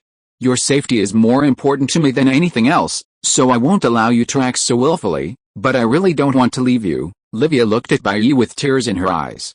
Be good and listen. Bai Yi put his hands on Livia's shoulders and looked into her eyes seriously. I swear in the name of God, I will finish the things here as quickly as possible, and then come to see you. In fact, why would I want to leave you, Bai Yi? Livia threw herself into Bai Yi's arms. The staff were already urging her, and Livia had to separate from Bai Yi. Before leaving, Livia asked Bai Yi one last question, do you love me? Bai Yi pondered for a while and said, you are like a quilt in winter to me. Livia was puzzled, what do you mean, Bai Yi? I get in and don't want to come out. Because winter is too cold, Livia. Chapter 63 I'm just an ordinary man. Bai Yi's words were silent yet powerful, needless to say. After seeing Livia off, Bai Yi was about to go home when his pocket vibrated. His phone. He pulled it out and looked. Jane, Bai Yi, let's go out for a drink. Bai Yi, what's up? Is something bothering you? Jane, yeah, I've run into some research difficulties.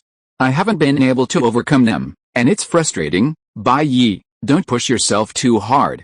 With many things, the more you want to do them, the harder they become. Maybe if you take a break and then return to them, you'll suddenly find a light bulb. After chatting with Jane, Bai Yi drove to the Blueberry Bar she mentioned. Jane Foster, a postdoc at Yale University, was a superb academic. Her research was all about things like the Einstein-Rosen bridge, things most people had never even heard of. Similarly, Jane Foster and Bai Yi had a relationship like Guanzhong and Bao Shuaya. It couldn't be helped. Bai Yi was simply approachable, a far superior level to Tony's approachable nature. After all, there are always women in this world who don't want to just sit back and make money. But there's probably no woman who doesn't like handsome men, but rather ugly ones. Jane, we're out here to have fun. Stop dwelling on your research and have some fun, Daisy said, putting her arm around Jane's shoulders. She was Jane's student, Daisy Louise, both at Yale University, and was currently working with Jane's research project, trying to earn some credits. Jane was a top-tier student with a super high IQ, having skipped grades numerous times. So, even though she was a postdoc at Yale, she wasn't very old. Their relationship wasn't like that of a teacher and student, but rather a friendship. Research is my passion, Jane said. Daisy, help me think about what I did wrong. Hey, Daisy suddenly clapped Jane's shoulder and excitedly pointed at the man approaching. Look, that man, he's so handsome. Just looking at him makes me wet. Ahem, tears are about to flow. Jane looked in the direction Daisy pointed. She was speechless. She said, don't cry when you see him.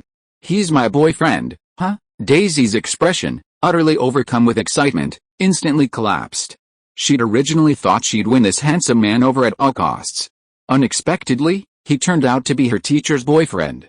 Jane held all her credits, and Jane could decide her fate with a single glance. She didn't dare snatch Jane's boyfriend. Hey, Jane, hey, Bai Yi. Bai Yi stepped forward and gave Jane a warm hug. He's really my teacher's boyfriend. Daisy's eyes watered with envy, her saliva practically dripping onto the floor. Bai Yi was so handsome, the kind that could make a woman's legs ache. Hello, I'm teacher Jane's student. My name is Daisy Louise. Nice to meet you. Seeing Bai Yi and Jane separate, Daisy quickly jumped out to introduce herself. While she might not get to eat, getting to know her, building a relationship, and getting to know her was still great. Bai Yi spotted Daisy the moment she saw her. Well, according to the face reading he had learned, Daisy seemed to have a very bad omen. It was estimated that within a month, there would be a bloody disaster. Should I remind her to be careful in the near future? Forget it, we are not related at all. If I tell others, they will think you have other intentions. Hello, I'm Bai Yi, and also Jane's good friend. Bai Yi smiled. The three of them sat together and drank. Bai Yi, what have you been doing recently? Jane couldn't help but ask curiously. When Bai Yi was bombarding him, he had created a persona for himself that he loved science. Oh, Bai Yi pondered for a moment, then said, I've been researching nuclear fusion lately. Under special circumstances, I witnessed with my own eyes the high-energy particle streams released by nuclear fusion, which, across distances exceeding astronomical units, directly and effectively kill billions of lives with their powerful firepower. Also, I've been working with a few like-minded friends on dynamic games under conditions of information asymmetry, specifically multi-factor interference in complex groups and new prisoner's dilemma games under conditions of information asymmetry. While this has incurred considerable research funding costs, we've still achieved quite a bit of research. Wow, Daisy looked at Bai Yi in amazement. So you're so amazing. Compared to the average person, Daisy was a top student, but compared to a true master like Jane, she was just an ordinary elementary school student. Otherwise, she wouldn't have come to Jane to cheat for credits. Hearing Bai Yi talk about something so impressive, she was naturally surprised. Jane thought for a moment, then was speechless. What? It's just drying the quilts and playing mahjong? You make it sound so amazing, drying the quilts and playing mahjong. Daisy's mind was filled with black question marks. It was almost an emoji. Cough. Bai Yi cleared his throat and said, Jane, you know, ordinary people don't have your high IQ. How can they find a higher level of happiness in science? I'm just an ordinary man. Daisy, if you are considered ordinary, then there is no creature in this world that can be called a qualified man. They chatted for a long time. It was already late. After sending Daisy back to her residence, Bai Yi took Jane home. Back home. As Bai Yi closed the door, Jane threw herself on him, her long, round legs wrapped around his waist. She wrapped her arms around his neck and passionately kissed him. Bai Yi, I missed you. Jane had called Bai Yi out today to relax and unwind, to change his mind after studying.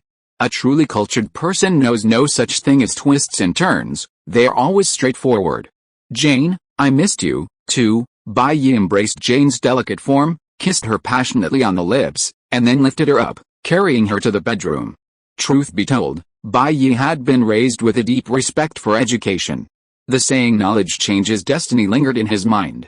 Influenced by his surroundings, he dreamed of one day attending a world-renowned university like Yale. Unfortunately, he was playful, his IQ wasn't as high as that of Jane and Tony, and his grades were only mediocre. As a result, he could only attend a mediocre second-tier university.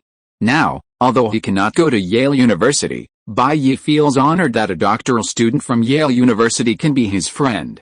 Chapter 64 Summer. Are you planning to open a textile factory with Tony Stark? After hearing Bai Yi's purpose, Elle Woods asked in surprise, why? It was just the news 2 days ago. A white powder factory and thousands of blind, deaf and dumb people. We have to find a way for them to make a living, Bai Yi said. Those people are all Chinese, and they are my compatriots. The city government has not come up with any effective solutions. So I thought, why not I do it? It's just a little money. I've made a lot recently, and it's just right to spend it. Starting a company is bound to have a lot of troubles. Of course, Bai Yi has to find Elle Woods, his old friend, to help solve the problem. Bai Yi, you're truly at a high level, Elle Woods said admiringly. Many people's attitude towards money is to constantly seek more, but few stop to give back to the people. I've dealt with many wealthy people over the years, and I've come to understand one thing. Human desires are like rolling stones on a mountain. Once they start, they can't stop. Most of those so-called great philanthropists use their charitable funds to avoid taxes. Few actually use their money for charity. Maybe it's because my money comes too easily. Bai Yi smiled and said, so, I don't really care. Bai Yi's money did come too easily. It was all gifts from Frog, and he sold them without incurring any costs. And what he sold was mostly scrap metal and other useless items. Take, for example, Norton's Skilled HP Potion. It was definitely the worst item of its kind. Among his collection, there were also quite a few. Norton's Master HP Potion, Norton's Master HP Potion, Norton's Supreme HP Potion, and Heaven's HP Potion. So Bai Yi didn't take Norton's Skilled HP Potion seriously at all, selling it as a waste recycling. So what was the money for throwing away a few Norton's Skilled HP Potion? Well, since you've come to me, you must have thought it through, Elwood said. However, I don't think you need to cooperate with Stark on this matter, huh? Bai Yi raised a brow. Why? Because it's too simple. You're rich, and you're worried you can't recruit the right people to help you run this company, Elwood said. Although I also hate that playboy Tony Stark, I have to say that anyone who can be his true friend can walk all over America. He's truly one of the most powerful people in America. There's absolutely no need to use such an ordinary thing to waste his favor. I just can't find anyone reliable, so I'm going to work with Tony, Bai Yi said. As for whether or not to use up a favor, Bai Yi didn't care. Asking him for help was simply giving him face. After all, he saved that bastard twice. What's wrong with asking him for a small favor? And this was a charity.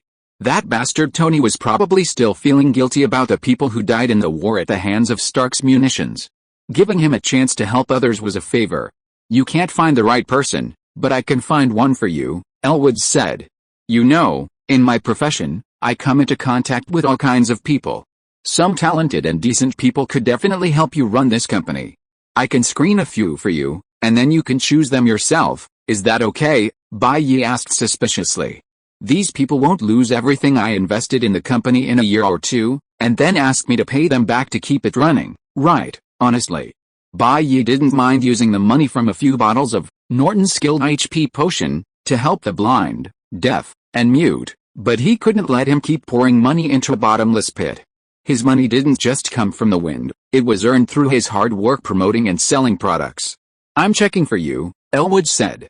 At least trust me, the business environment in America is very developed now, and professional managers are becoming more and more formalized.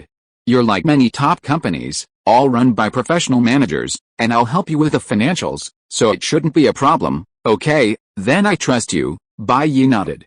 He still had a lot of trust in Elwood. They'd been friends for many years, and trusting her was almost like trusting Nina. Okay, Elwood said. Wait a moment, then. I'll pick out some resumes for you to take a look at. Elwood walked out of the office and quickly returned with several resumes. These are all professional managers I personally think are pretty good, and their character is pretty good. Take a look. Bai Yi took the resumes and began to read them. They were all handsome men and beautiful women. Indeed, being a professional manager meant rising from the lower class to the upper class. With money, it was easy to dress up well, wasn't it?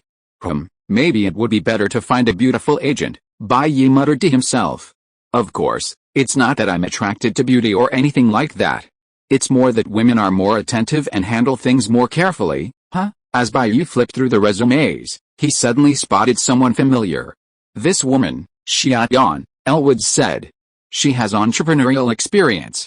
She successfully founded a cosmetics brand and sold it to LVMH for $30 million, retiring with success. I actually wouldn't recommend her, because she's been out of the business world for 7 or 8 years now, taking care of her daughter at home. Now that her daughter is grown, she's thinking about returning to the workforce. But she's a very nice person, and a close friend I still keep in touch with. And she's Chinese, so it just so happened that since you're dealing with the issue of blind, deaf, and mute Chinese workers, I added her to my list. This, Bai Yi looked at Xiaoyan's resume, feeling that the world was truly small. Life is full of encounters. Of course. Xiaoyan and he had a relationship like Guanzhong and Bao Shuaya. What's wrong? Elwoods noticed something was amiss with Bai Yi and asked, You don't know her, do you? Her. Bai Yi's face was conflicted. Finally, she nodded in agreement. Elwoods had helped her so much, so it wouldn't be right to lie to her, right? Ultimately, Xiaoyan was just a good friend of his. Chapter 65, Young and ignorant of the goodness of ants, mistakenly treating girls as treasures. At first, Bai Yi traveled all over the world and made many friends.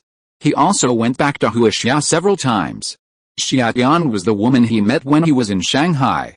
At that time, Xiaoyan was on her own global tour, and the last stop was her hometown, Shanghai.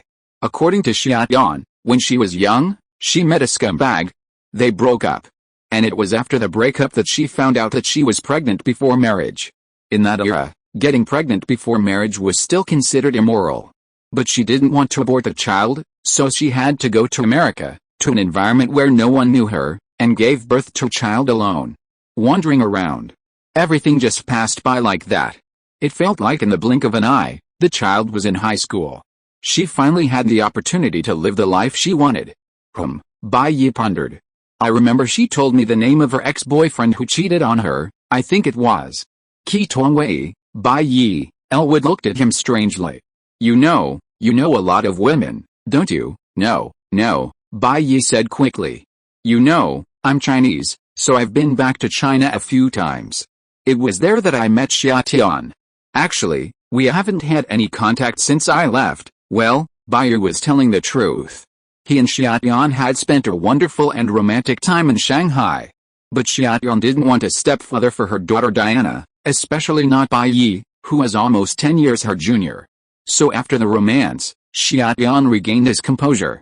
Despite feeling deeply reluctant, he asked Bai Yi to calm down for a while. Later, Xia Tian didn't even leave Bai Yi his address or contact information, and they went their separate ways. Although Bai Yi had Nina's help, he could probably find Xia Tian. But since Xia Tian wanted to be alone, he didn't want to disturb her.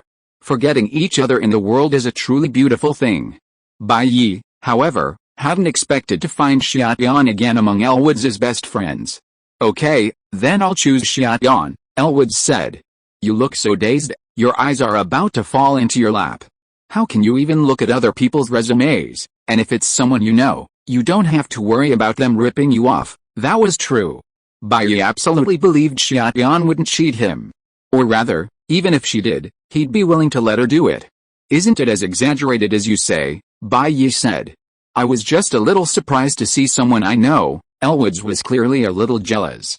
Bai Yi figured if he wanted Elwoods to work for him honestly, he'd give her a little sweet treat first.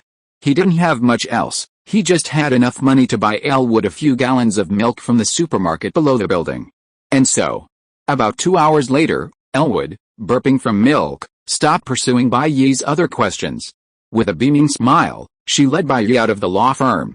While inside, she had already contacted Xia Tian by phone. They were going to a cafe to discuss her case. Unbeknownst to Xia Tian, Bai Yi had been sitting next to Elwoods when he called her, enjoying a peach he'd bought her while he was getting milk. Xia Tian happily agreed to the appointment. Bai Yi and Elwoods arrived later. Xia Tian had already ordered coffee and was waiting. Suddenly, seeing Bai Yi and Elwoods walk in together, she jumped to her feet, her eyes filled with surprise. She blurted out, Bai Yi, why are you here? Facing the inquiring glances of the others in the cafe, Xia Tian quickly explained and apologized. Why couldn't it be me? Bai Yi looked at the charming Xia Tian and smiled. Well, actually, I saw your resume and was surprised too. I didn't expect you to be El's best friend. Xia Tian would have been 35 at that time. A delicate, fair, oval face, with long, jet black hair tied back, slender, almond-shaped eyes, curved inward and outward, with willow-shaped eyebrows, a delicate nose, moist red lips, and bright, piercing eyes. She exudes the intellectuality and sophistication of an office lady. A Prada bag sits beside her. She wears a light-colored, slim-fitting suit with a plunging neckline, a subtle cleavage visible. Her waist is slender, seemingly easy to hold. A black straight skirt accentuates her hips, and black stockings wrap around her long, round legs. She is truly a rare, exquisite, queen-like beauty. Xia Tian blushed like a monkey's bottom. She regrets it now. She regrets having nothing to do. Why did she go out looking for a job? She's already financially independent. Wouldn't it be nice to just live a life of idleness and waiting for death? Now, running into her old lover, how embarrassing. After raising her daughter, Xia Tian feels that her days of idleness are getting too boring. After much deliberation, she decided to go back to work. It wasn't for the money, she simply wanted to do something. So she asked her best friend, Elwoods, to help her find a job that might be suitable for her current situation. Noticing Xia Tian's awkwardness, Elwood smiled and said, looking at you two, there's no need for me to introduce you. Just chat? I have something else to do at the law firm, so I'll be leaving now. After Elwood left, Xia Tian's awkwardness eased considerably. It's been a while. How have you been? It was Bai Yi who broke the silence between them. I'm okay, Xia Tian said. I'm not short of money, and my daughter is pretty sensible. She's about to take the college entrance exam, and her grades are pretty good. I don't have to worry about her much. How about you? Are you okay? I'm not doing so well, Bai Yi sighed. What's wrong? Xia Tian pressed on. Because without you by my side, I can't eat or sleep well.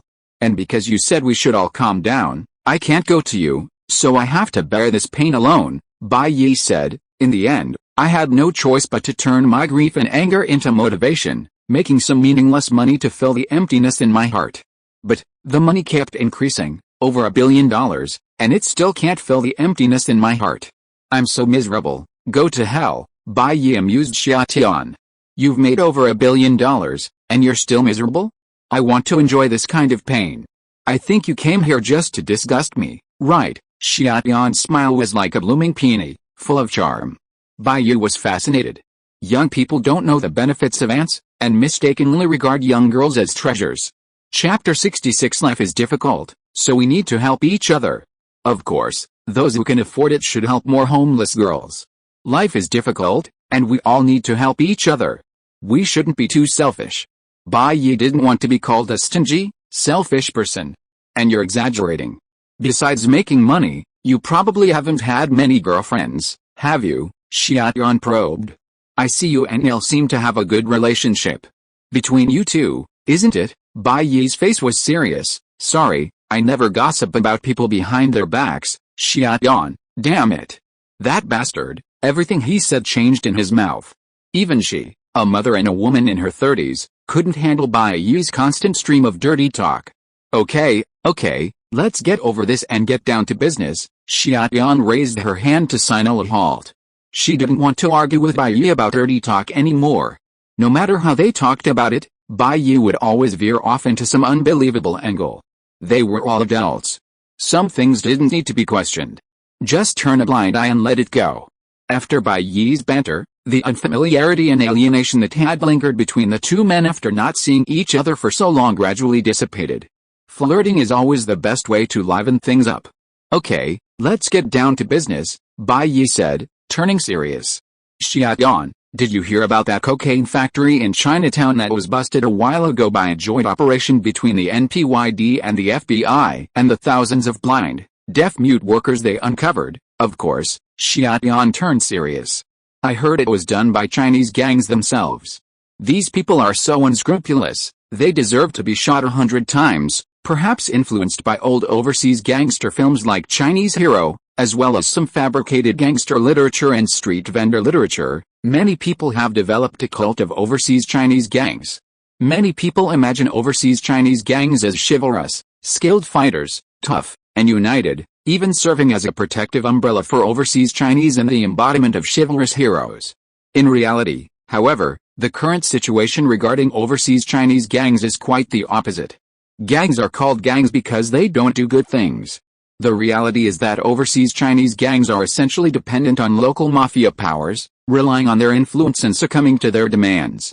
Far from providing protection for overseas Chinese, they often persecute them, leaving them destitute and destitute. They treat their compatriots with the utmost brutality, much like the overseas Chinese scammers who engage in telephone and internet fraud. They primarily engage in gambling and drug trafficking, while also extracting protection fees from overseas Chinese, defrauding Chinese tourists, and even robbing and kidnapping international students. This has become the greatest threat to the local Chinese community in Canada and South America, deeply resented by them. These individuals are, in fact, criminals and the dregs of society who have escaped overseas through illegal means to continue their criminal activities. They can't possibly be considered chivalrous. When fellow villagers meet, they shoot each other in the back. Those gangs will naturally not have a good end, Bai Yi said, but the remaining thousands of Chinese blind, deaf and mute workers will need a resettlement, right? The US government obviously has no intention of doing this, so let me do it. I plan to invest tens of millions of dollars to open a company like a textile factory to provide those blind, deaf and mute workers with a job. As long as it doesn't take 10 days or half a month, I will invest another sum of money. That's a good thing, Xia Tian said. Bai Yi, you are more conscious than me. When I heard about these things, I was just distressed and sympathetic, but I didn't have the idea of risking my life to help these people. Hey, Bai Yi said, can you compare with me? How much money do you have? I am now worth more than 10 billion US dollars, and taking out a mere tens of millions of dollars is just a drop in the bucket. It can't be compared at all. I believe that with your kindness, when you stand in my position, you will definitely make the same choice as me. 9 bulls, Xia Tian blushed, You really are like 9 bulls. Bai Yi, we were talking about something. Why did you suddenly start driving? A charming young woman like Xiaoyan could drive just as well as him. Ahem. Xiaoyan realized he had strayed from the topic and cleared his throat. Let's get down to business. Let's get down to business. Well, are you really going to leave this kind of thing in my hands? Xiaoyan said worriedly. I haven't worked in years, and I'm a little worried I'll mess it up for you. It's okay. Just pay it back. If it were you, I could give you $10 million in investment every year. Just practice, and any losses will be on me, Bai Yi said. You trust me like that? Xiaoyan joked. Aren't you afraid I'll pocket your money? Pocket lint. Bai Yi was silent for a moment, then said, haven't you done that before? Xiaoyan, damn it. This bastard is so hard to guard against. The moment his words left his mouth, they instantly changed their meaning. Okay, seriously, Bai Yi said with a smile. I can trust anyone in this world, but I can't help but trust you. Go ahead and do it. I'll take care of everything. Well, since you trust me, and this is doing good for our fellow Chinese, then fine, I'll take your job. Xiaoyan thought about it and agreed decisively. She had no reason to refuse. Thanks to her previous entrepreneurial experience, she was financially independent and wouldn't have to worry about money for the rest of her life. Next, she needed to find something to do, to realize her life's value. And what better way to meet her needs than to start a charitable company? Not to mention, it would be a favor for her ex-lover. Okay, we have a deal, don't change it. Bai Yi stood up and said, Xiaoyan, it's almost dinner time. I'll treat you. I was just looking for work, and you offered me the perfect job. And I want to apologize for what happened back then, Xiaoyan said. That's fine, Bai Yi thought for a moment and said, but let's go to your house. I remember you're a pretty good cook, especially your seafood rice. It's so delicious. Chapter 67 I am also a charming person, but I am not a good person. Back home, Xiaoyan personally prepared a bowl of seafood rice for Bai Yi. The clams were juicy, tender, and nutritious, yet soft and delicious without sticking to your teeth. Bai Yi couldn't help but devour them with relish. Xiaoyan, your cooking skills are amazing. After all this time, you haven't gotten any worse, Bai Yi praised. Don't talk while eating or sleeping, don't you know? Even eating can't stop you from eating, Xiaoyan glared at Bai Yi. Well, Bai Yi obeyed and ate his seafood rice. 2 hours later, lunch was finally over. Xiaoyan, I'm so lucky to have met you. Bai Yi couldn't help but sigh as he hugged Xiaoyan's limp body on the sofa. Bai Yi, meeting you is also my luck. Xiaoyan nuzzled into Bai Yi's arms, a charming blush on her pretty face. A true friend is rare in life. Her cooking skills may be excellent, but she needs someone to appreciate them, right? Bai Yi was the perfect gourmet for her. The two of them cuddled quietly, enjoying the quiet time. Suddenly, Bai Yi, Xiaoyan suddenly sat up and asked in a slightly hoarse voice, what time is it now? Bai Yi checked his watch and said, it's almost 3 o'clock, what's going on? What's going on? Xiaoyan felt like she was going crazy. Diana and the others are about to get out of school, what's going on? She didn't want her daughter to know that she had found her stepfather who is not much older than her. Xiaoyan immediately stood up and began to put on her clothes, bra, stockings. Bai Yi leaned sideways, supporting his head with one hand, watching Xiaoyan get dressed. So charming. So captivating. What are you still standing there for? Xiaoyan urged. Get up right now. If Diana finds out, I'll be too ashamed to live anymore, and I'll have to kill you first. Why are you in such a hurry? Bai Yi smiled. Even if the child just got out of school, it'll take at least 20 minutes for him to get home, right? He might still be out playing with his classmates for a few hours. It's okay, because it's none of your business. Of course you're not in a hurry. Get up. Xiaoyan put on his own clothes and immediately pushed Bai Yi. Okay, I'm scared of you. I'm getting up too. Now that Xiaoyan was dressed, Bai Yi couldn't stand it anymore, no longer able to admire her boundless elegance. Get out of here. After Bai Yi finished dressing, Xiaoyan pushed him out the door again. Hey, don't be so ruthless, okay? Bai Yi said. Just now, you weren't like that. Go to hell. Xiaoyan's face flushed. Okay, I'll let you down today. I'll make it up to you next time, okay? Diana's really coming back. I beg you, please leave. I can't help you, Bai Yi said helplessly. But before you go, Didn't you forget something? He pointed at his lips. Xiaoyan half bit her lip and rolled her eyes at Bai Yi. She stood on tiptoe and kissed Bai Yi hard on the lips. Are you satisfied now? Not bad, Bai Yi chuckled, then walked out of Xiaoyan's house with a beaming smile. Xiaoyan closed the door and leaned back, reflecting on what had just happened. A stream of sweet water welled up in his heart. It took a long time for him to come back to his senses. By the way, there are still some things left to pack. Xiaoyan hurried back into the house, especially the living room and the dining table. She had to go and clear all these things out. Her daughter Diana was very jealous, and she couldn't let her know that she cooked for another man. Otherwise, Diana would definitely be jealous. About 10 minutes after Bai Yi left, the door of Xiaoyan's house opened, and a cute high school girl walked in. It was Xiaoyan's daughter Diana. Diana saw that her mother Xiaoyan was wearing a white suit, sitting on the sofa with her legs crossed, watching TV in an elegant posture. But if she touched the TV, she would find that it was cold, and it had just been turned on.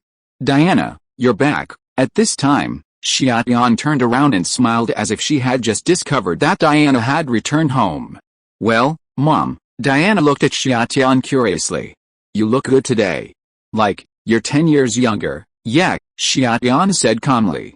I settled my job with your Aunt Elle today, so I'm feeling a little happy and relaxed. Really? Mom, you found a new job? What kind of job is it? Diana asked curiously. No big deal.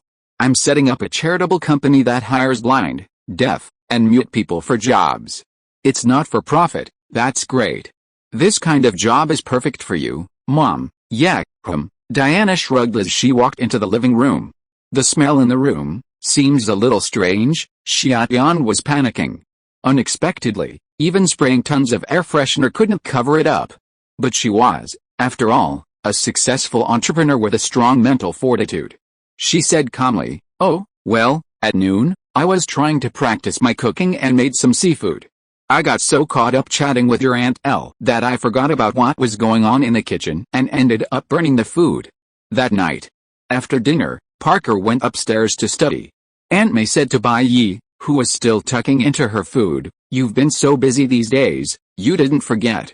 You still have to go check on Parker's girlfriend, didn't you? Practicing his lightning chakra mode had drained him of energy, so he needed to eat more to replenish his body. I didn't forget, Bai Yi said. I've been really busy lately, dealing with those bandits who bombed our house with an RPG. But don't worry, it's been dealt with. It won't happen again. As for Parker's case, I'll go to his school tomorrow and take a look for you, okay, as long as you remember. Aunt May nodded, satisfied. She turned and went to clean up the kitchen. After Bai Yi finished his meal, he activated his lightning chakra mode to help digest his food, and instantly felt his strength return. But before he could be happy for long, Aunt May, dressed in a red dress and a seductive smile, appeared. Ah, Bai Yi sighed. Xiaoyan had even wondered if she was worried she might embezzle his money. But little did she know that, when it came to embezzlement, he had a family with a major thief. Compared to Aunt May, a U.S. military water glass costing thousands of dollars was nothing. Chapter 68. The water here is too deep. Parker, you can't control it, let me come. The next day, Parker came down from the second floor to eat. He sat at the dining table and suddenly noticed that Uncle Bai Yi was dressed so coquettishly today. A standard student's outfit. At his age, was he still pretending to be young? Parker rubbed his eyes. Looking again, it was indeed his Uncle Bai Yi. Uncle Bai Yi, what are you going to do? Parker asked tentatively. Are you finally unable to suppress your restless heart and are ready to attack the female students like a beast? No. Uncle Bai Yi, please be a human being. Leave some for us kids. There are so many older sisters and aunts for you to pick up, forget about the student girls. Before Bai Yi could say anything, Aunt May came over with a tray of food and said, I don't know what's wrong with him. He said he wanted to go to your school with you today, and we couldn't stop him. Parker was silent for a while. He felt that something was fishy. Could it be that Uncle Bai Yi had told Aunt May about his attempts to woo girls? Parker thought about Bai Yi's usual behavior. He was certainly capable of such a thing. Uncle Bai Yi, why are you going to my school? Parker said, it's full of students, nothing fun, no. Only when there are students is it fun. Bai Yi smiled, I don't mean anything else. I just wanted to see what your study environment is like. Don't worry, I won't disturb you, really? I don't believe it. Parker said, the study environment is just so-so.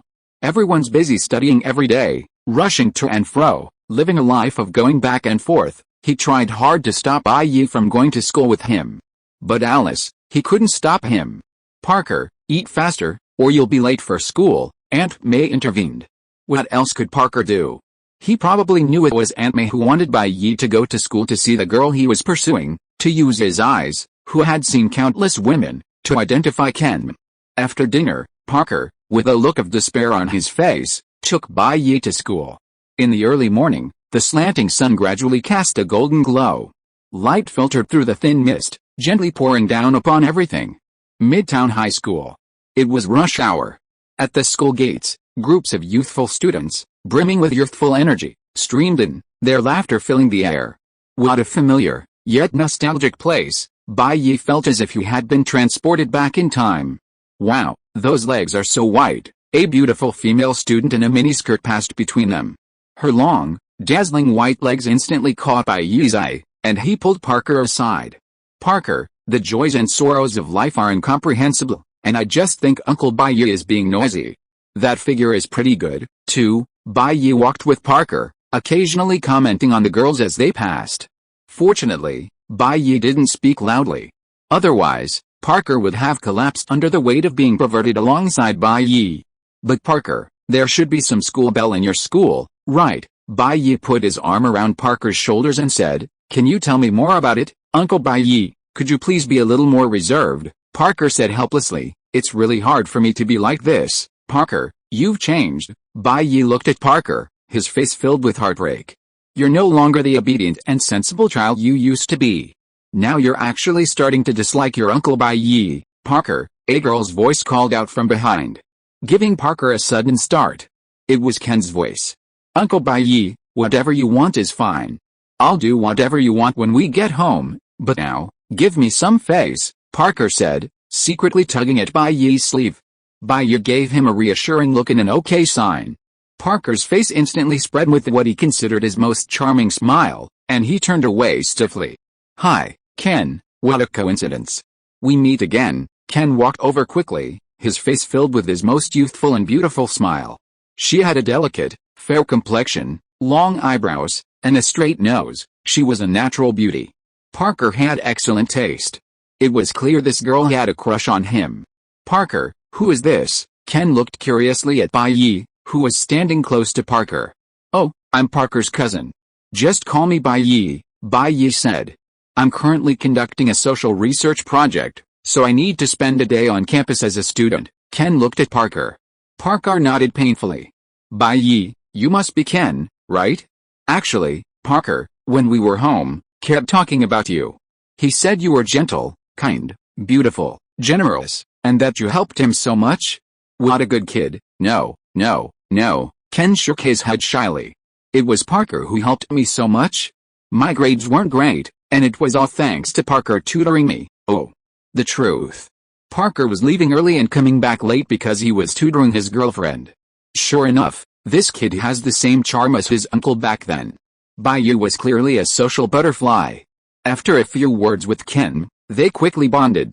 But, IE asked, a little puzzled, Ken, is your father's name Brian? Yes. Ken looked at IE in surprise and said, Uncle IE, how did you know? Parker was shocked. Had Uncle IE investigated Ken's family background? That was too much. Don't get me wrong, I think I've met your father, Brian, a few times. We're familiar strangers, so I probably have a vague impression of him from seeing your childhood photos. IE said, your father should be retired now, right? Yes, Ken nodded. He's been retired for a while. Approaching the school gate, Ken ran into her best friend and, after greeting IE and Parker, left. After all, she and Parker weren't really in a relationship yet. It would be awkward for them to walk together all the time. Watching Ken leave, IE's face took on a solemn expression. Ken, whose father is also called Brian. This girl is too dangerous and not suitable for Parker. Parker, IE patted Parker's shoulder with one hand. This girlfriend is not suitable for you. You should find another one. There are so many good women in this world. You can find one that suits you better. Parker was puzzled. Why? IE said earnestly, Parker, this girl is very difficult to deal with. You can't handle her. Let me do it. If you're listening to this novel on a channel other than Fanfic World, it means they downloaded and uploaded it without effort. We cordially invite you to visit our channel, Mundo Fanfic Novelis. There you'll find the original version of this story and you can explore many other novels of various genres. We're waiting for you to immerse yourself in a world of incredible novels. Chapter 69, The joys and sorrows between people are not connected, I just think they are noisy. There are few people in this world you can't afford to offend, and even Bai has to give in. John Wick's dog, Brian Mills' daughter, and so on. There's no doubt about it. Ken is Brian Mills' daughter. Parker has no way of handling a girl with Ken's complicated family background. Bai is now reflecting on whether he had been rude to Ken just now.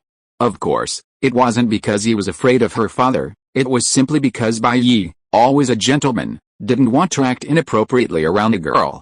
Uncle Bai, Parker didn't understand Bai's good intentions and looked at him with a wary look. Are you trying to steal Ken from me? If you dare do that, I'll go home and tell Aunt May and tell you about your ordinary leopard print aunt and all your close friends, you naughty boy. Bai hit him on the head.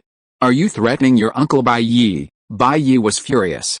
He was doing this for your own good, to help you avoid potential risks, and you're threatening me? Are you repaying kindness with enmity? Anyway, Parker said angrily. I won't give up on Ken. Even Aunt May's persuasion won't work. Even if Uncle Bai wants to steal her away, I'll fight you fair and square. What are you thinking? Uncle Bai, no matter how much of a jerk he is, wouldn't do something as idiotic as trying to steal your girlfriend, right? Bai said. Parker looked at Bai with a look that said, you're just such a jerk. It wasn't that Parker didn't trust Bai, but Bai's reputation with him had already reached zero. There was no room for it to fall. And Ken was a well-regarded girl. She wasn't frivolous, had good character, and besides being bold and enjoying traveling, she was a completely good girl. He couldn't imagine the risks of pursuing Ken as a girlfriend. Forget it, forget it. If you like her, go for it. I don't care, Bai said. I hope you don't come crying to me when the time comes. The child had grown up. He had entered his rebellious phase. No matter what you said, he wouldn't listen. Instead, he would become even more rebellious. Just a word of warning, her father is a tough guy to mess with. Be prepared, Bai said. Damn it. From now on, I'll focus more on the people I like and less on Parker. Seeing that Bai didn't really seem to be interested in Ken, Parker breathed a sigh of relief. Honestly, he was just a young, inexperienced boy, a far cry from a master like Bai. So, if Bai set his mind to it, Ken would be hard to escape his clutches. What's so great about being called Brian? I have a cousin named Brian, Parker muttered. They had just entered the campus. Not long after, another girl called out, Parker. Bai and Parker turned their heads simultaneously. A girl with a childlike face walked over quickly. She was wearing a long black dress that hugged her beautiful legs, a slightly conservative look. Her skin was as white as jade, her features were lovely and delicate, her blonde hair cascading down her shoulders, and her face was slightly flushed. Her unmade-up face particularly reveals her innocence and purity, her gaze, pure and untainted, clear and transparent, like a spring or stream. What's striking is her incredibly hot figure, her brisk walk feels like an earthquake. Her innocent face, however, carries a subtle, mysterious allure. Bai got close to Parker and asked in a low voice, you are really good, kid. Your Aunt May and I were worried that you would never find a girlfriend because of your nerdy personality. I didn't expect that you would give me such a big surprise just after entering the campus. Isn't this girl a better choice than that Ken? Whether it's appearance, figure, or temperament, she is far superior to your Ken, Uncle Bai. Parker also said in a low voice, if Ken can barely be considered half of my girlfriend, then this one is really not. Then why did she call you that? She and I are in the same experimental research group. Because I am a good student, I have had several exchanges with her, but there is really nothing, really. Bai looked at Parker suspiciously for a few times, and said, even if there is nothing now, there can be one in the future. Listen to me, go after her, I will help you behind the scenes, it won't be a big problem. Parker sighed helplessly and said, Uncle Bai, let me tell you this. Her name is Felicia Hardy. She's a truly top-tier white, wealthy, and beautiful woman. It's said her family fortune is worth billions of dollars. You should understand, right? You mean, You have low self-esteem, Bai Yi said. With me as your uncle, you're not afraid of anything. Even if she's a princess of the British Empire, you can still be brave and bold enough to pursue her. It's not that I'm low esteem, but I know the difference. Forcing your way into the company of a white, wealthy, and beautiful woman from a wealthy family before you have the ability will only bring you shame and make you a laughingstock, Parker said. Besides, Ken and I are in a stable relationship, just a little bit closer. I'm not the kind of guy who's easily tempted by someone else. Bai Yi glanced at Parker. He felt like he was being subtle. Parker, here's the notebook you lent me. Returning it to you, Felicia walked over to Parker and smiled, handing him a notebook. Thank you, you're welcome. Parker smiled politely. Parker, your friend looks unfamiliar. Is he the new transfer student? Felicia's beautiful eyes sparkled with curiosity upon seeing Bai Yi. No, I'm his cousin, Bai Yi smiled. After a brief conversation, Felicia quickly became familiar with Bai Yi. Uncle Bai Yi, you're so handsome, you must have a girlfriend, right? No, maybe it's because I'm so handsome. The girlfriends I've been with all say the pressure is too much, they can't handle it, and they always end up breaking up. Huh? So pitiful, Uncle Bai Yi, it can't be helped. Appearance is something you're born with. Even if you dislike it, you can't change it. Parker walked expressionlessly at the back. He watched as Bai Yi and Felicia became increasingly captivated, walking side by side, oblivious to the world around them. Parker, people's joys and sorrows are incommensurable. I just think they were just being noisy. As for Felicia, he decided to be close to her while maintaining a slight distance. Because he doesn't want to be the same kind of person as Uncle Bai Yi. Well, a scumbag like Uncle Bai Yi will not have a good ending. He has to be a loyal man. Chapter 70 Big Wave, Long Hair Girl. Uncle Bai Yi, they've already gone far away, Parker said dimly. Although he had a great time chatting with Bai Yi, Felicia and Parker were not on the same class, so they had to go to class and had to say goodbye to Bai Yi reluctantly. Bai Yi waved Felicia off. He turned around and said to Parker with a look of disappointment, just now you said that a top-notch white, rich and beautiful girl like Felicia is hard to pursue. Now I'll show you how it goes, Uncle Bai Yi, Parker said. I'm not a professional like you. I'm just an ordinary student. Felicia can handle it for you, but it would be impossible for me. Although Parker suspected that Bai Yi was not demonstrating to him at all, but was using his power for personal gain, he didn't expose it because it was at least for his own good. I'm here to help you, Bai Yi said. Tell me all the pretty girls in your school. I'll pick one for you who's better than Ken in every way, and help you win her. Bai Yi put his arm around Parker's shoulder and walked into the hallway of the teaching building. He and Parker were talking when, as they turned a corner, two girls suddenly appeared before them. Crucially, they were holding milk tea. As a result, Bai Yi, who was walking slightly ahead, was instantly drenched in milk tea. Sorry, the two girls quickly began to pat Bai Yi clean. Honestly, anyone would be a little annoyed by being splashed with milk tea. But, when Bai Yi saw the two girls' faces, his anger faded. One of them was Xiaotian's daughter, Diana. He had seen photos of them together when he and Xiaotian were eating at the table. As for the other girl, she had long brown hair, delicate features, and large, shimmering blue eyes, like a shimmering aquamarine, crystal clear. With voluptuous, tan skin and a voluptuous figure, she exuded an alluring aura, like the wild allure of a vixen. She was filled with the youthful energy and vitality of a young woman. Absolutely stunning. Bai Yi had always been a gentle and compassionate man, so how could he possibly blame such a beautiful girl? It's okay, I'll just go wash up later, Bai Yi said politely. The two girls were also very polite and eager to go with him. Parker had no choice but to follow the three of them. In the bathroom, Bai Yi took off his jacket and a t-shirt underneath. Wow, Michaela and Diana couldn't help but exclaim in amazement. Bai Yi's muscular definition was truly perfect. His bronze skin and streamlined figure shone in the sunlight, giving off a sense of vibrant vitality. Standing alone, Bai Yi was like a wall. Well, Bai Yi had been diligently practicing his lightning release chakra mode these days, his physical strength increasing constantly, almost giving the impression of a life transformation. With his handsome, upright figure, coupled with Bai Yi's face that would make any woman drool, Michaela and Diana were mesmerized. Parker, who is this classmate? Michaela couldn't help but ask Parker secretly. She and Diana were both classmates and knew Parker. Parker had no choice but to introduce Bai Yi to Michaela. Parker, does your cousin have a girlfriend? Michaela pressed. I don't know about that, Parker said. If he has a girlfriend, would he mind switching to a new one? Michaela's gaze burned at Bai, and she almost said she could handle the job. If it doesn't work out, if your cousin doesn't want to switch, would he mind having another girlfriend? Parker. He knew this would happen if he brought Bai to school. Michaela was the top beauty in their school. Normally, she was a reserved girl, but when she met Bai, she became like this. Tragic. But Michaela didn't blame herself. Bai's looks were truly captivating. And she just wanted to lick those muscles. They had to be chocolate flavored, right? They definitely were. Diana, standing by, was also attracted by Bai's looks and muscles, but being Chinese, she couldn't be as bold as Michaela. She could only sneak a few glances at Bai's muscular body before looking away. It was like a thief about to steal something. Okay, that's about it. Bai wiped his clothes clean, put them back on, and said, you guys are almost in class. You can't be late, Uncle Bai. Are you going to class with us? Michaela asked.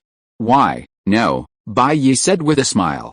Since you agreed to be a student for a day, how can you not even go to class? Of course, Uncle Bai, sit next to me then, Michaela said. I'm very close to the teacher. Even if she finds out you snuck in, she'll definitely treat you as my boyfriend and turn a blind eye. She won't kick you out. Diana couldn't help but nod repeatedly. After all, she and Michaela were best friends, so they definitely sat together during class. If Bai sat with Michaela, wouldn't she have the opportunity to communicate with him more? Only Parker snorted inwardly. After all, he was the top student in the school, and his relationship with the teacher couldn't be any worse. If Bai sat next to him, even if the teacher found out, he could just say Bai was his cousin who was repeating a grade and was just trying to get in on the class. Would the teacher even refuse his offer? But Parker dared not speak out.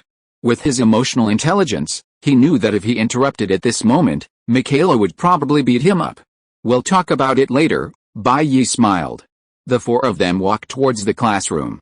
On the way, Michaela kept chatting with Bai. At the end, she couldn't help but boldly asked, Uncle Bai, what kind of girls do you like? Bai thought for a moment and said, girls with long, wavy hair, that's the only requirement. Michaela was secretly delighted. This requirement could be easily met as long as she made a few changes. No, Bai looked at Michaela and said seriously, these are 4 requirements, Michaela. Chapter 71 Math Teacher Blake. Arriving at the classroom, Bai still chose to sit with Parker. Of course, it wasn't that he didn't like Michaela, but he had always developed the good habit of not taking the initiative, not saying no, and not taking responsibility. Especially for a high school girl like Michaela, if he took the initiative to pursue her, things would become very troublesome if he broke up with her later. On the contrary, if Michaela took the initiative to pursue him, then everything would be much easier. Well, in love, it is very important to grasp the passive position. Parker, there are so many high-quality girls in your class. Bai looked around and said to Parker, you didn't let me know earlier, otherwise, I would have to take you to school every day. Parker, he had never been so speechless in his life. Uncle Bai always did things that left him speechless. Uncle Bai, it's not good for you to have affairs with girls in high school, Parker said earnestly. It's easy for the police to catch you, but aren't you all 17 years old? At this age, the police still arrest people. Bai looked at Parker with an expression that said, I haven't been educated much, so don't lie to me, but it doesn't matter.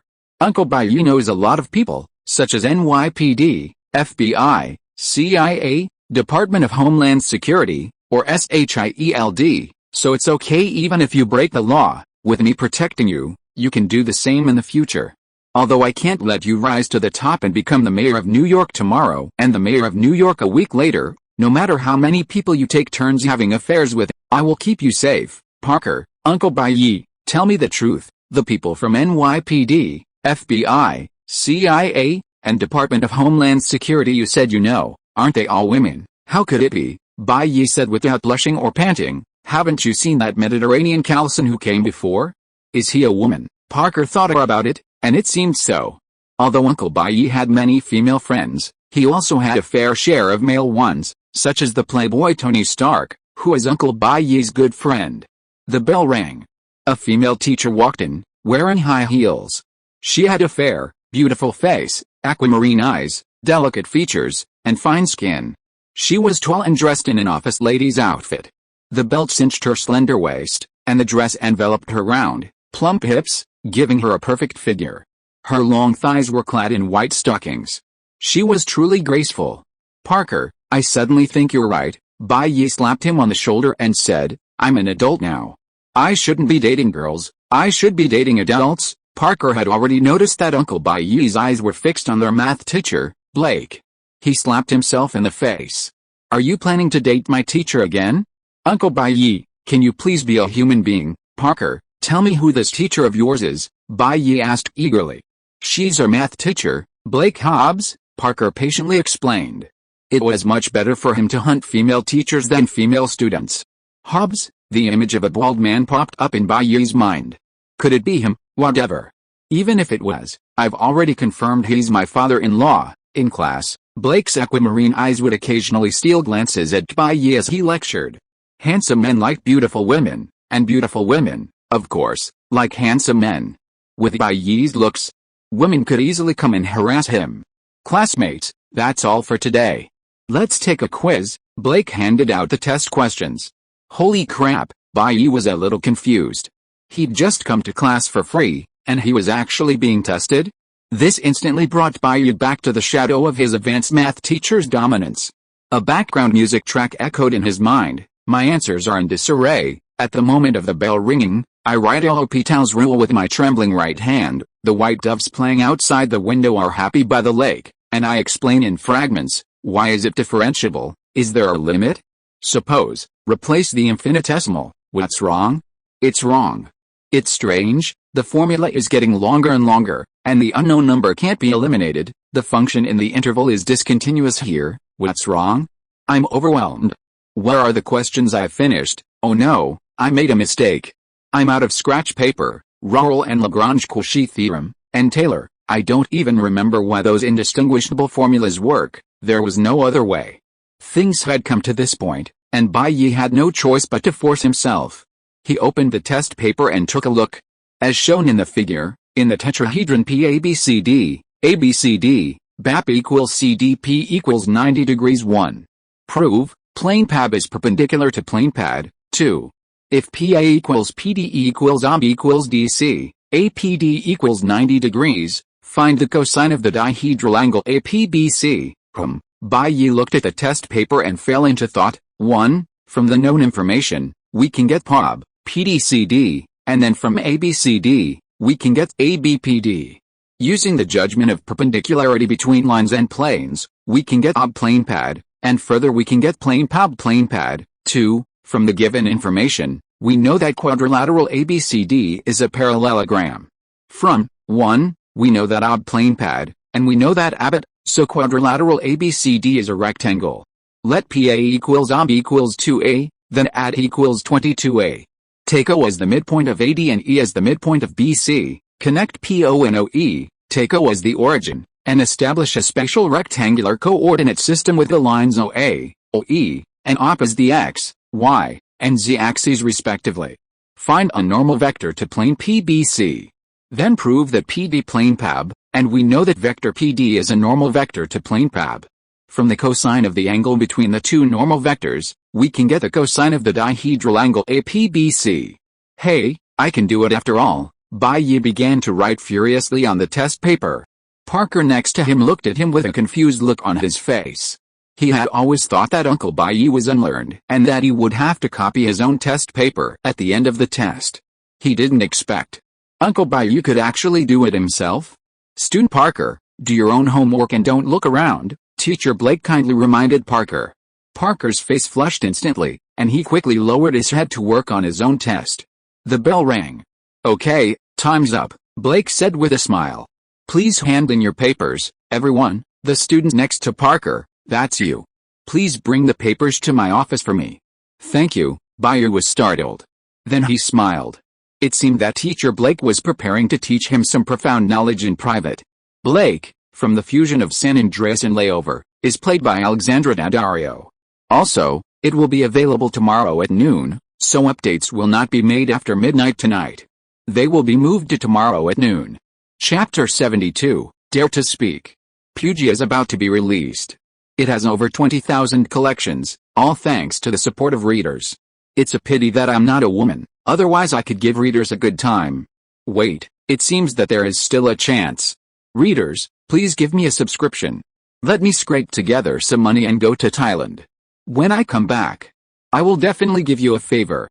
P.S. It will be released at 12 o'clock. Please, readers, please give me a first subscription. If you can, give me a full subscription. If you really can't, please give me a first subscription and subscribe to the first chapter.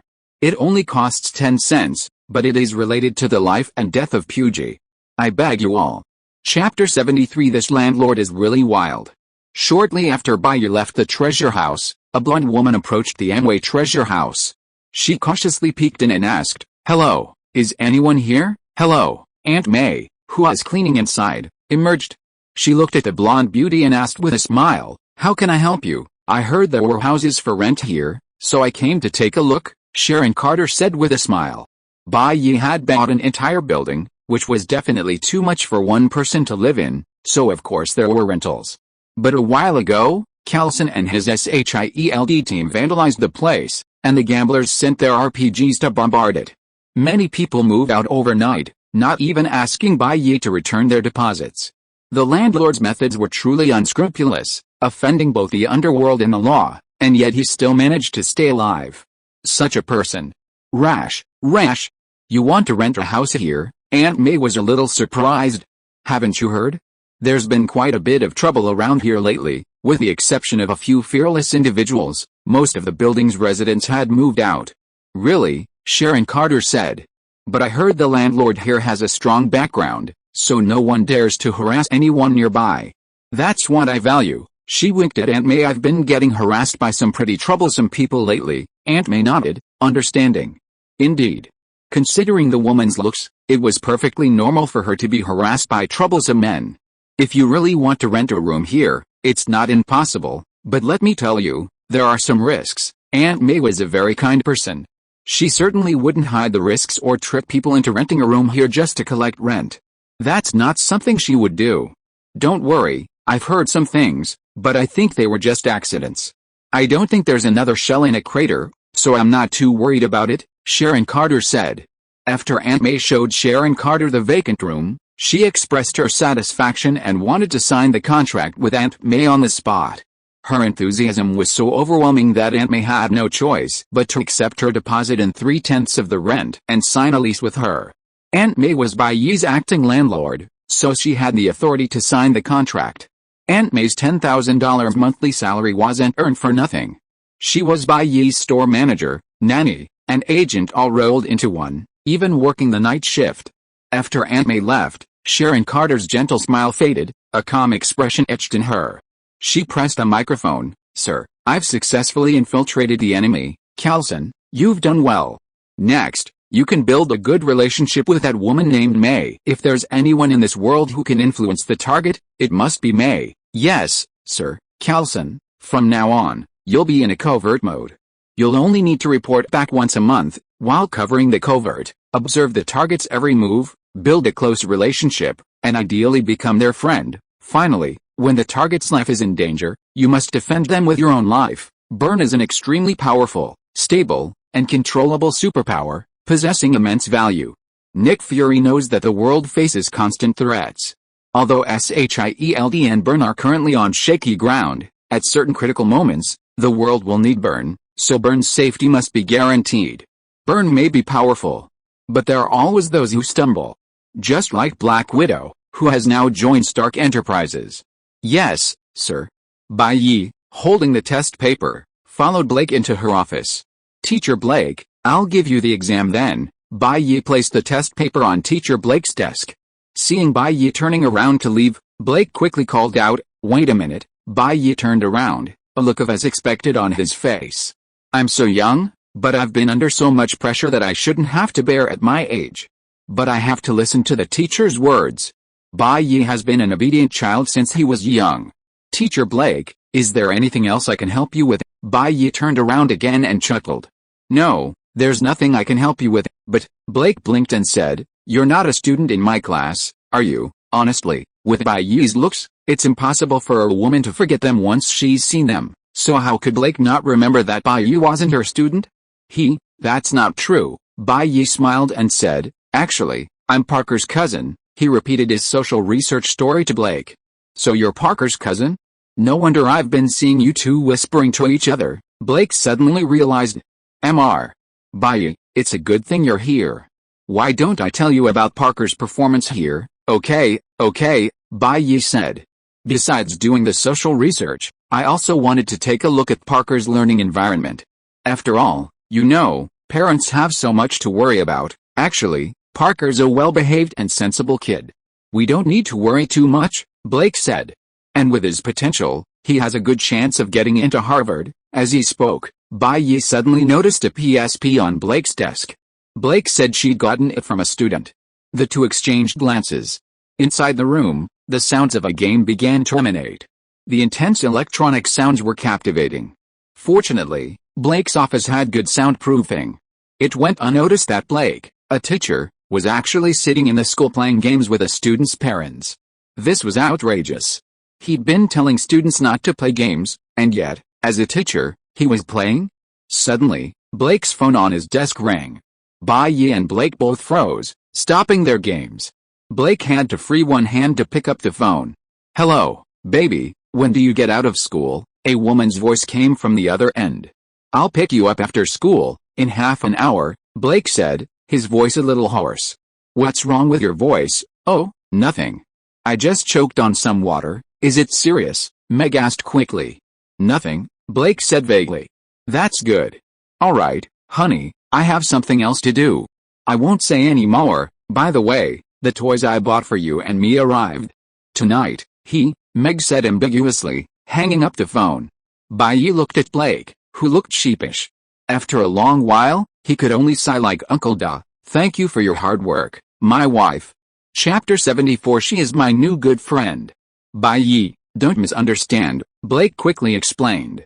Meg and I were roommates, and she used to say all sorts of nonsense. Blake, don't say anything. Bai reached out and pressed a finger against Blake's rosy lips, smiling. I like your soul, so no matter who you are, I'll still like you. Bai would never discriminate against lesbians, he only discriminated against glass. Bai, you're so kind. Blake was so moved that she was on the verge of tears. She hugged Bai and wiped away her tears. Blake talked about the past. Before she met Bai, she was indeed a lesbian, disliking all contact with men. Her college roommate, Meg, was a 33G, also a lesbian. During college, neither of them had ever been in a relationship with a man, but they gradually noticed something different about each other. They gradually started to get together. Blake, can you show me a picture of Meg? Bai asked curiously. Of course, he wasn't curious about Meg's so-called 33G. He was simply curious about what kind of woman could be a pair with Blake. Of course, Blake took out his phone, and the screensaver was the woman named Meg. Meg, about 19 years old, was standing in the pool, her hands on the edge, with wet blonde hair and a white short top. Well, it seems that this Meg is similar to Colleen, both don't like wearing bras. How should I put it? Blonde hair, blue eyes, and a baby face. She is a real stunner. Blake said, don't worry, Bai, after I have you, I will make it clear to Meg and completely sever that abnormal relationship. Meg, when you used to watch the moon with me, you called me sweetie. Now the new one is better than the old one. Call me Mrs. New? No, Bai said quickly. Blake, you're overthinking it. I'm definitely not the type to care about that. On the contrary, I'm happy to support you in doing what you love. As the saying goes, it's better to demolish a temple than to ruin a marriage. How could Bai bear to break up Blake's already wonderful relationship? To love someone, you must tolerate everything about them, even if it's just her girlfriend. What's going on between you and Meg can continue. After all, you're the original couple, and I'm just the third person who got in between. But Bai reached out and pressed his hand against Blake's lips, saying with deep affection, Blake, don't you understand my feelings? As long as we love each other, nothing's a problem. Blake, who could teach such brilliant students like Parker, was no fool, and naturally understood Bai's intentions. She could have it both ways, dating Meg and Bai at the same time. Bai, wouldn't that be too much for you? Blake's heart pounded, feeling a surge of excitement as she couldn't help but ask. No, it's because of you. Bai Yi smoothed her messy hair and said, I love the real you. I don't want you to do anything that's not in line with your true self because of me. That way, you wouldn't be perfect. Woo-woo. Blake choked out a few sobs, then pushed Bai Yi down and sat on him, his moist red lips pressing against Bai Yi's. 3 hours had passed since Bai Yi entered Blake's room.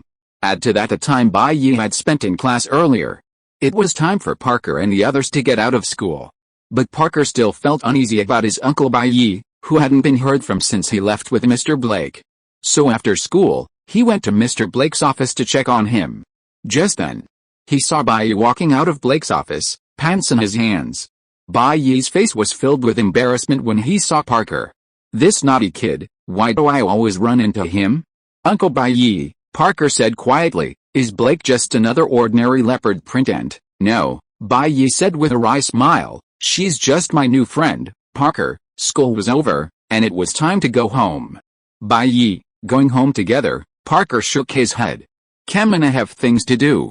Uncle Bai Yi, you should go back first, okay? Bai Yi shrugged and said, remember to come back for dinner, or your Aunt May will scold you, and I won't help you. Got it? Parker walked away with his backpack. No wonder he leaves early and comes back late every day. Bai Yi looked at Parker's back, smiled and shook his head, picked up the car keys, and headed out to the parking lot. The car had just pulled into the parking lot. A pretty girl stood by the curb, waving at Bai Yi with a bright smile. Michaela. Bai Yi parked the car next to Michaela. Michaela clasped her hands together in a pleading gesture. Uncle Bai Yi, I have an urgent matter and can't get a taxi. Can you take me home? I'll give you double the fare. What nonsense. How could I charge you for the ride? Bai Yi opened the door. Get in. Thank you, Uncle Bai Yi. Michaela climbed in with a delighted look on her face. I knew you were a good person, Uncle Bai Yi. After getting in, Bai Yi noticed that compared to the Michaela he'd met before, her V-neck was much lower, her pale whiteness dazzling. Furthermore, she was wearing a miniskirt, revealing her sleek, toned legs within Bai Yi's reach. This little devil, Bai Yi couldn't help but take a deep breath. Although Michaela was still young, she already knew how to capitalize on her assets. Add to that her natural beauty, a seductive, alluring fox face, and she was incredibly alluring. If Bai Yi hadn't been such a seasoned warrior, he might have been taken down by Michaela today. Which direction is your home? Michaela gave the address. However, after sitting down, her mind was obviously not on the so-called urgent matter of going home, but she kept chatting with Bai Yi. Uncle Bai Yi, do you have any hobbies in your daily life? She blinked her eyes that seemed to be able to speak, and asked curiously. Bai Yi, I don't have any special hobbies, I just like listening to music and looking at black stockings. Huh? Michaela widened her eyes and looked at Bai Yi. Bai Yi smiled and said, just kidding, I said. Michaela breathed a sigh of relief and smiled. Uncle Bai Yi, how could you be such a person? Bai Yi nodded, that's right, how could someone like me listen to music? Chapter 75, a meat bun hits a dog, but it never comes back. We're here. Bai Yi sent Michaela home. It was a small apartment. In fact, Bai Yi was a little confused. Shouldn't Michaela be living in difficult conditions because her father was in prison for car theft and had no one to take care of her? Why could she still afford to live in a high-end apartment? Moreover, Michaela herself should be a poor student, a motorcycle fan, and even worked in a car repair shop. However, he heard from Parker that although Michaela's academic performance was a little different from that of a top student like him, she was definitely among the best in the class, and she was also very generous in her daily spending, and there was no sign of working to earn money for her studies. It felt a bit weird. We're here so soon, Michaela hesitated, a little reluctant to get out of the car. Michaela, Bai Yi couldn't help but ask, I heard from Parker that your parents, Uncle Bai Yi, have you asked Parker about my background? What a surprise, Michaela smiled and said, my parents divorced when I was still young and ignorant. I didn't know where my mother ran off to, so I lived with my father. My father was a scientist. When I was 8 years old, he died in an explosion due to an experimental accident, but he left me a considerable trust fund. Although it won't make me rich, it will still be enough for me to have food and clothing for the rest of my life. Bai Yi understood after Michaela said this. I guess, when Michaela was 8, she saved 4 turtles and a mouse. Sorry to bring up your sad story again, it's okay, it's been so long, I've gotten over it a long time ago, Michaela said. On the contrary, Uncle Bai, you care about me, and that makes me happy.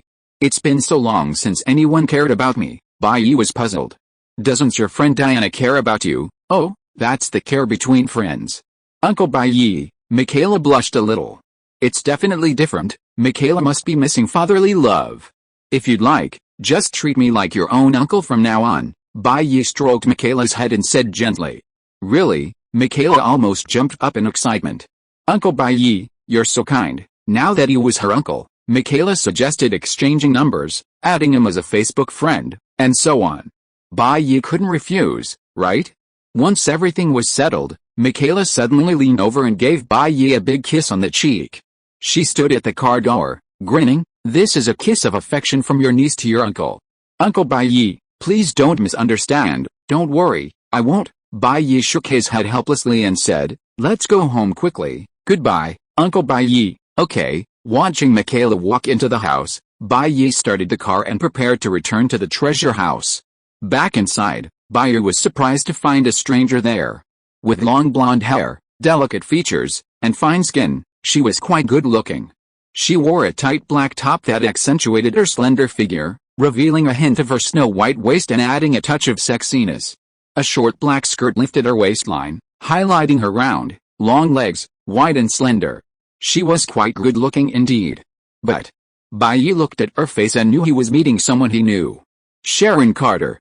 She's the niece of Captain America's old flame, Peggy Carter, and the niece of the evil Captain America who has both aunt and nephew. So Nick Fury sent Sharon Carter to spy on me. Bai muttered to himself, isn't this just like throwing a meat bun at a dog, one that never comes back? PFFT, PFFT, PFFT, I'm wrong. It's more like a small fish snagging a tight net, one that never comes back. Sir Steve Rogers, I'm sorry, but it seems I can't let you complete your evil plan of having both aunt and nephew. Bai, you're back. Aunt May saw Bai enter the house and quickly stood up, smiling. This is the new tenant, Miss Emily. She's a very nice person. Bai smiled. They've researched your preferences and prescribed the right treatment for you. Doesn't it seem like someone you'd be happy with, Mr. Bai, you're the landlord, right? Nice to meet you. I'm Emily Van Camp. Sharon Carter extended her hand to Bai, and Bai shook it politely. Miss Emily, what's your job?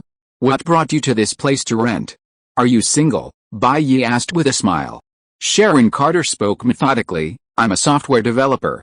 My company is nearby, so I was looking for rentals. I'm single, and there's a man I don't like who's shamelessly pursuing me.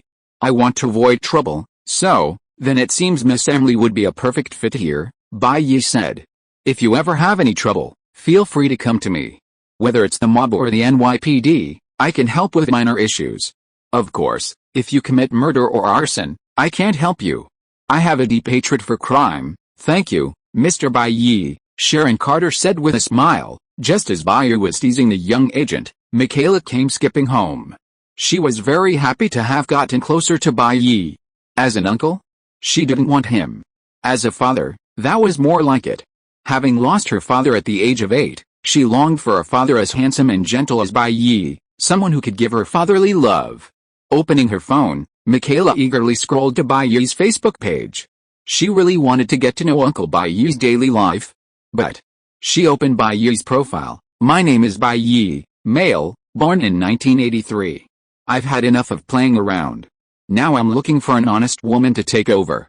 I owe hundreds of thousands of dollars, have tattoos, smoke, drink, have sex with women, and even hit women, but I'm a good man. In recent years, I've been hanging out in bars and clubs, sometimes visiting prostitutes, and doing the usual grown-up things. Now I'm tired and want to settle down. I'm specifically looking for an honest woman to marry and live with. I don't have any special requirements, just that you own a house and a car, and you must be a virgin. You must be over 170 centimeters tall, weigh around 100 kilograms, have a nice body, long legs, and a slim waist. The dick must be a D cup or larger. A small dick is definitely not an option. I also need an Ivy League degree and an annual salary of $5 million or more, so our marriage and future baby are protected. Oh, and the house must be in my name. End of this chapter. Thank you very much for reaching the end. Don't forget to like, Looking for more exclusive content and immediate access? Subscribe to our Patreon. Remember, every like, subscription, or donation encourages us to continue. Thanks to everyone. See you in the next video.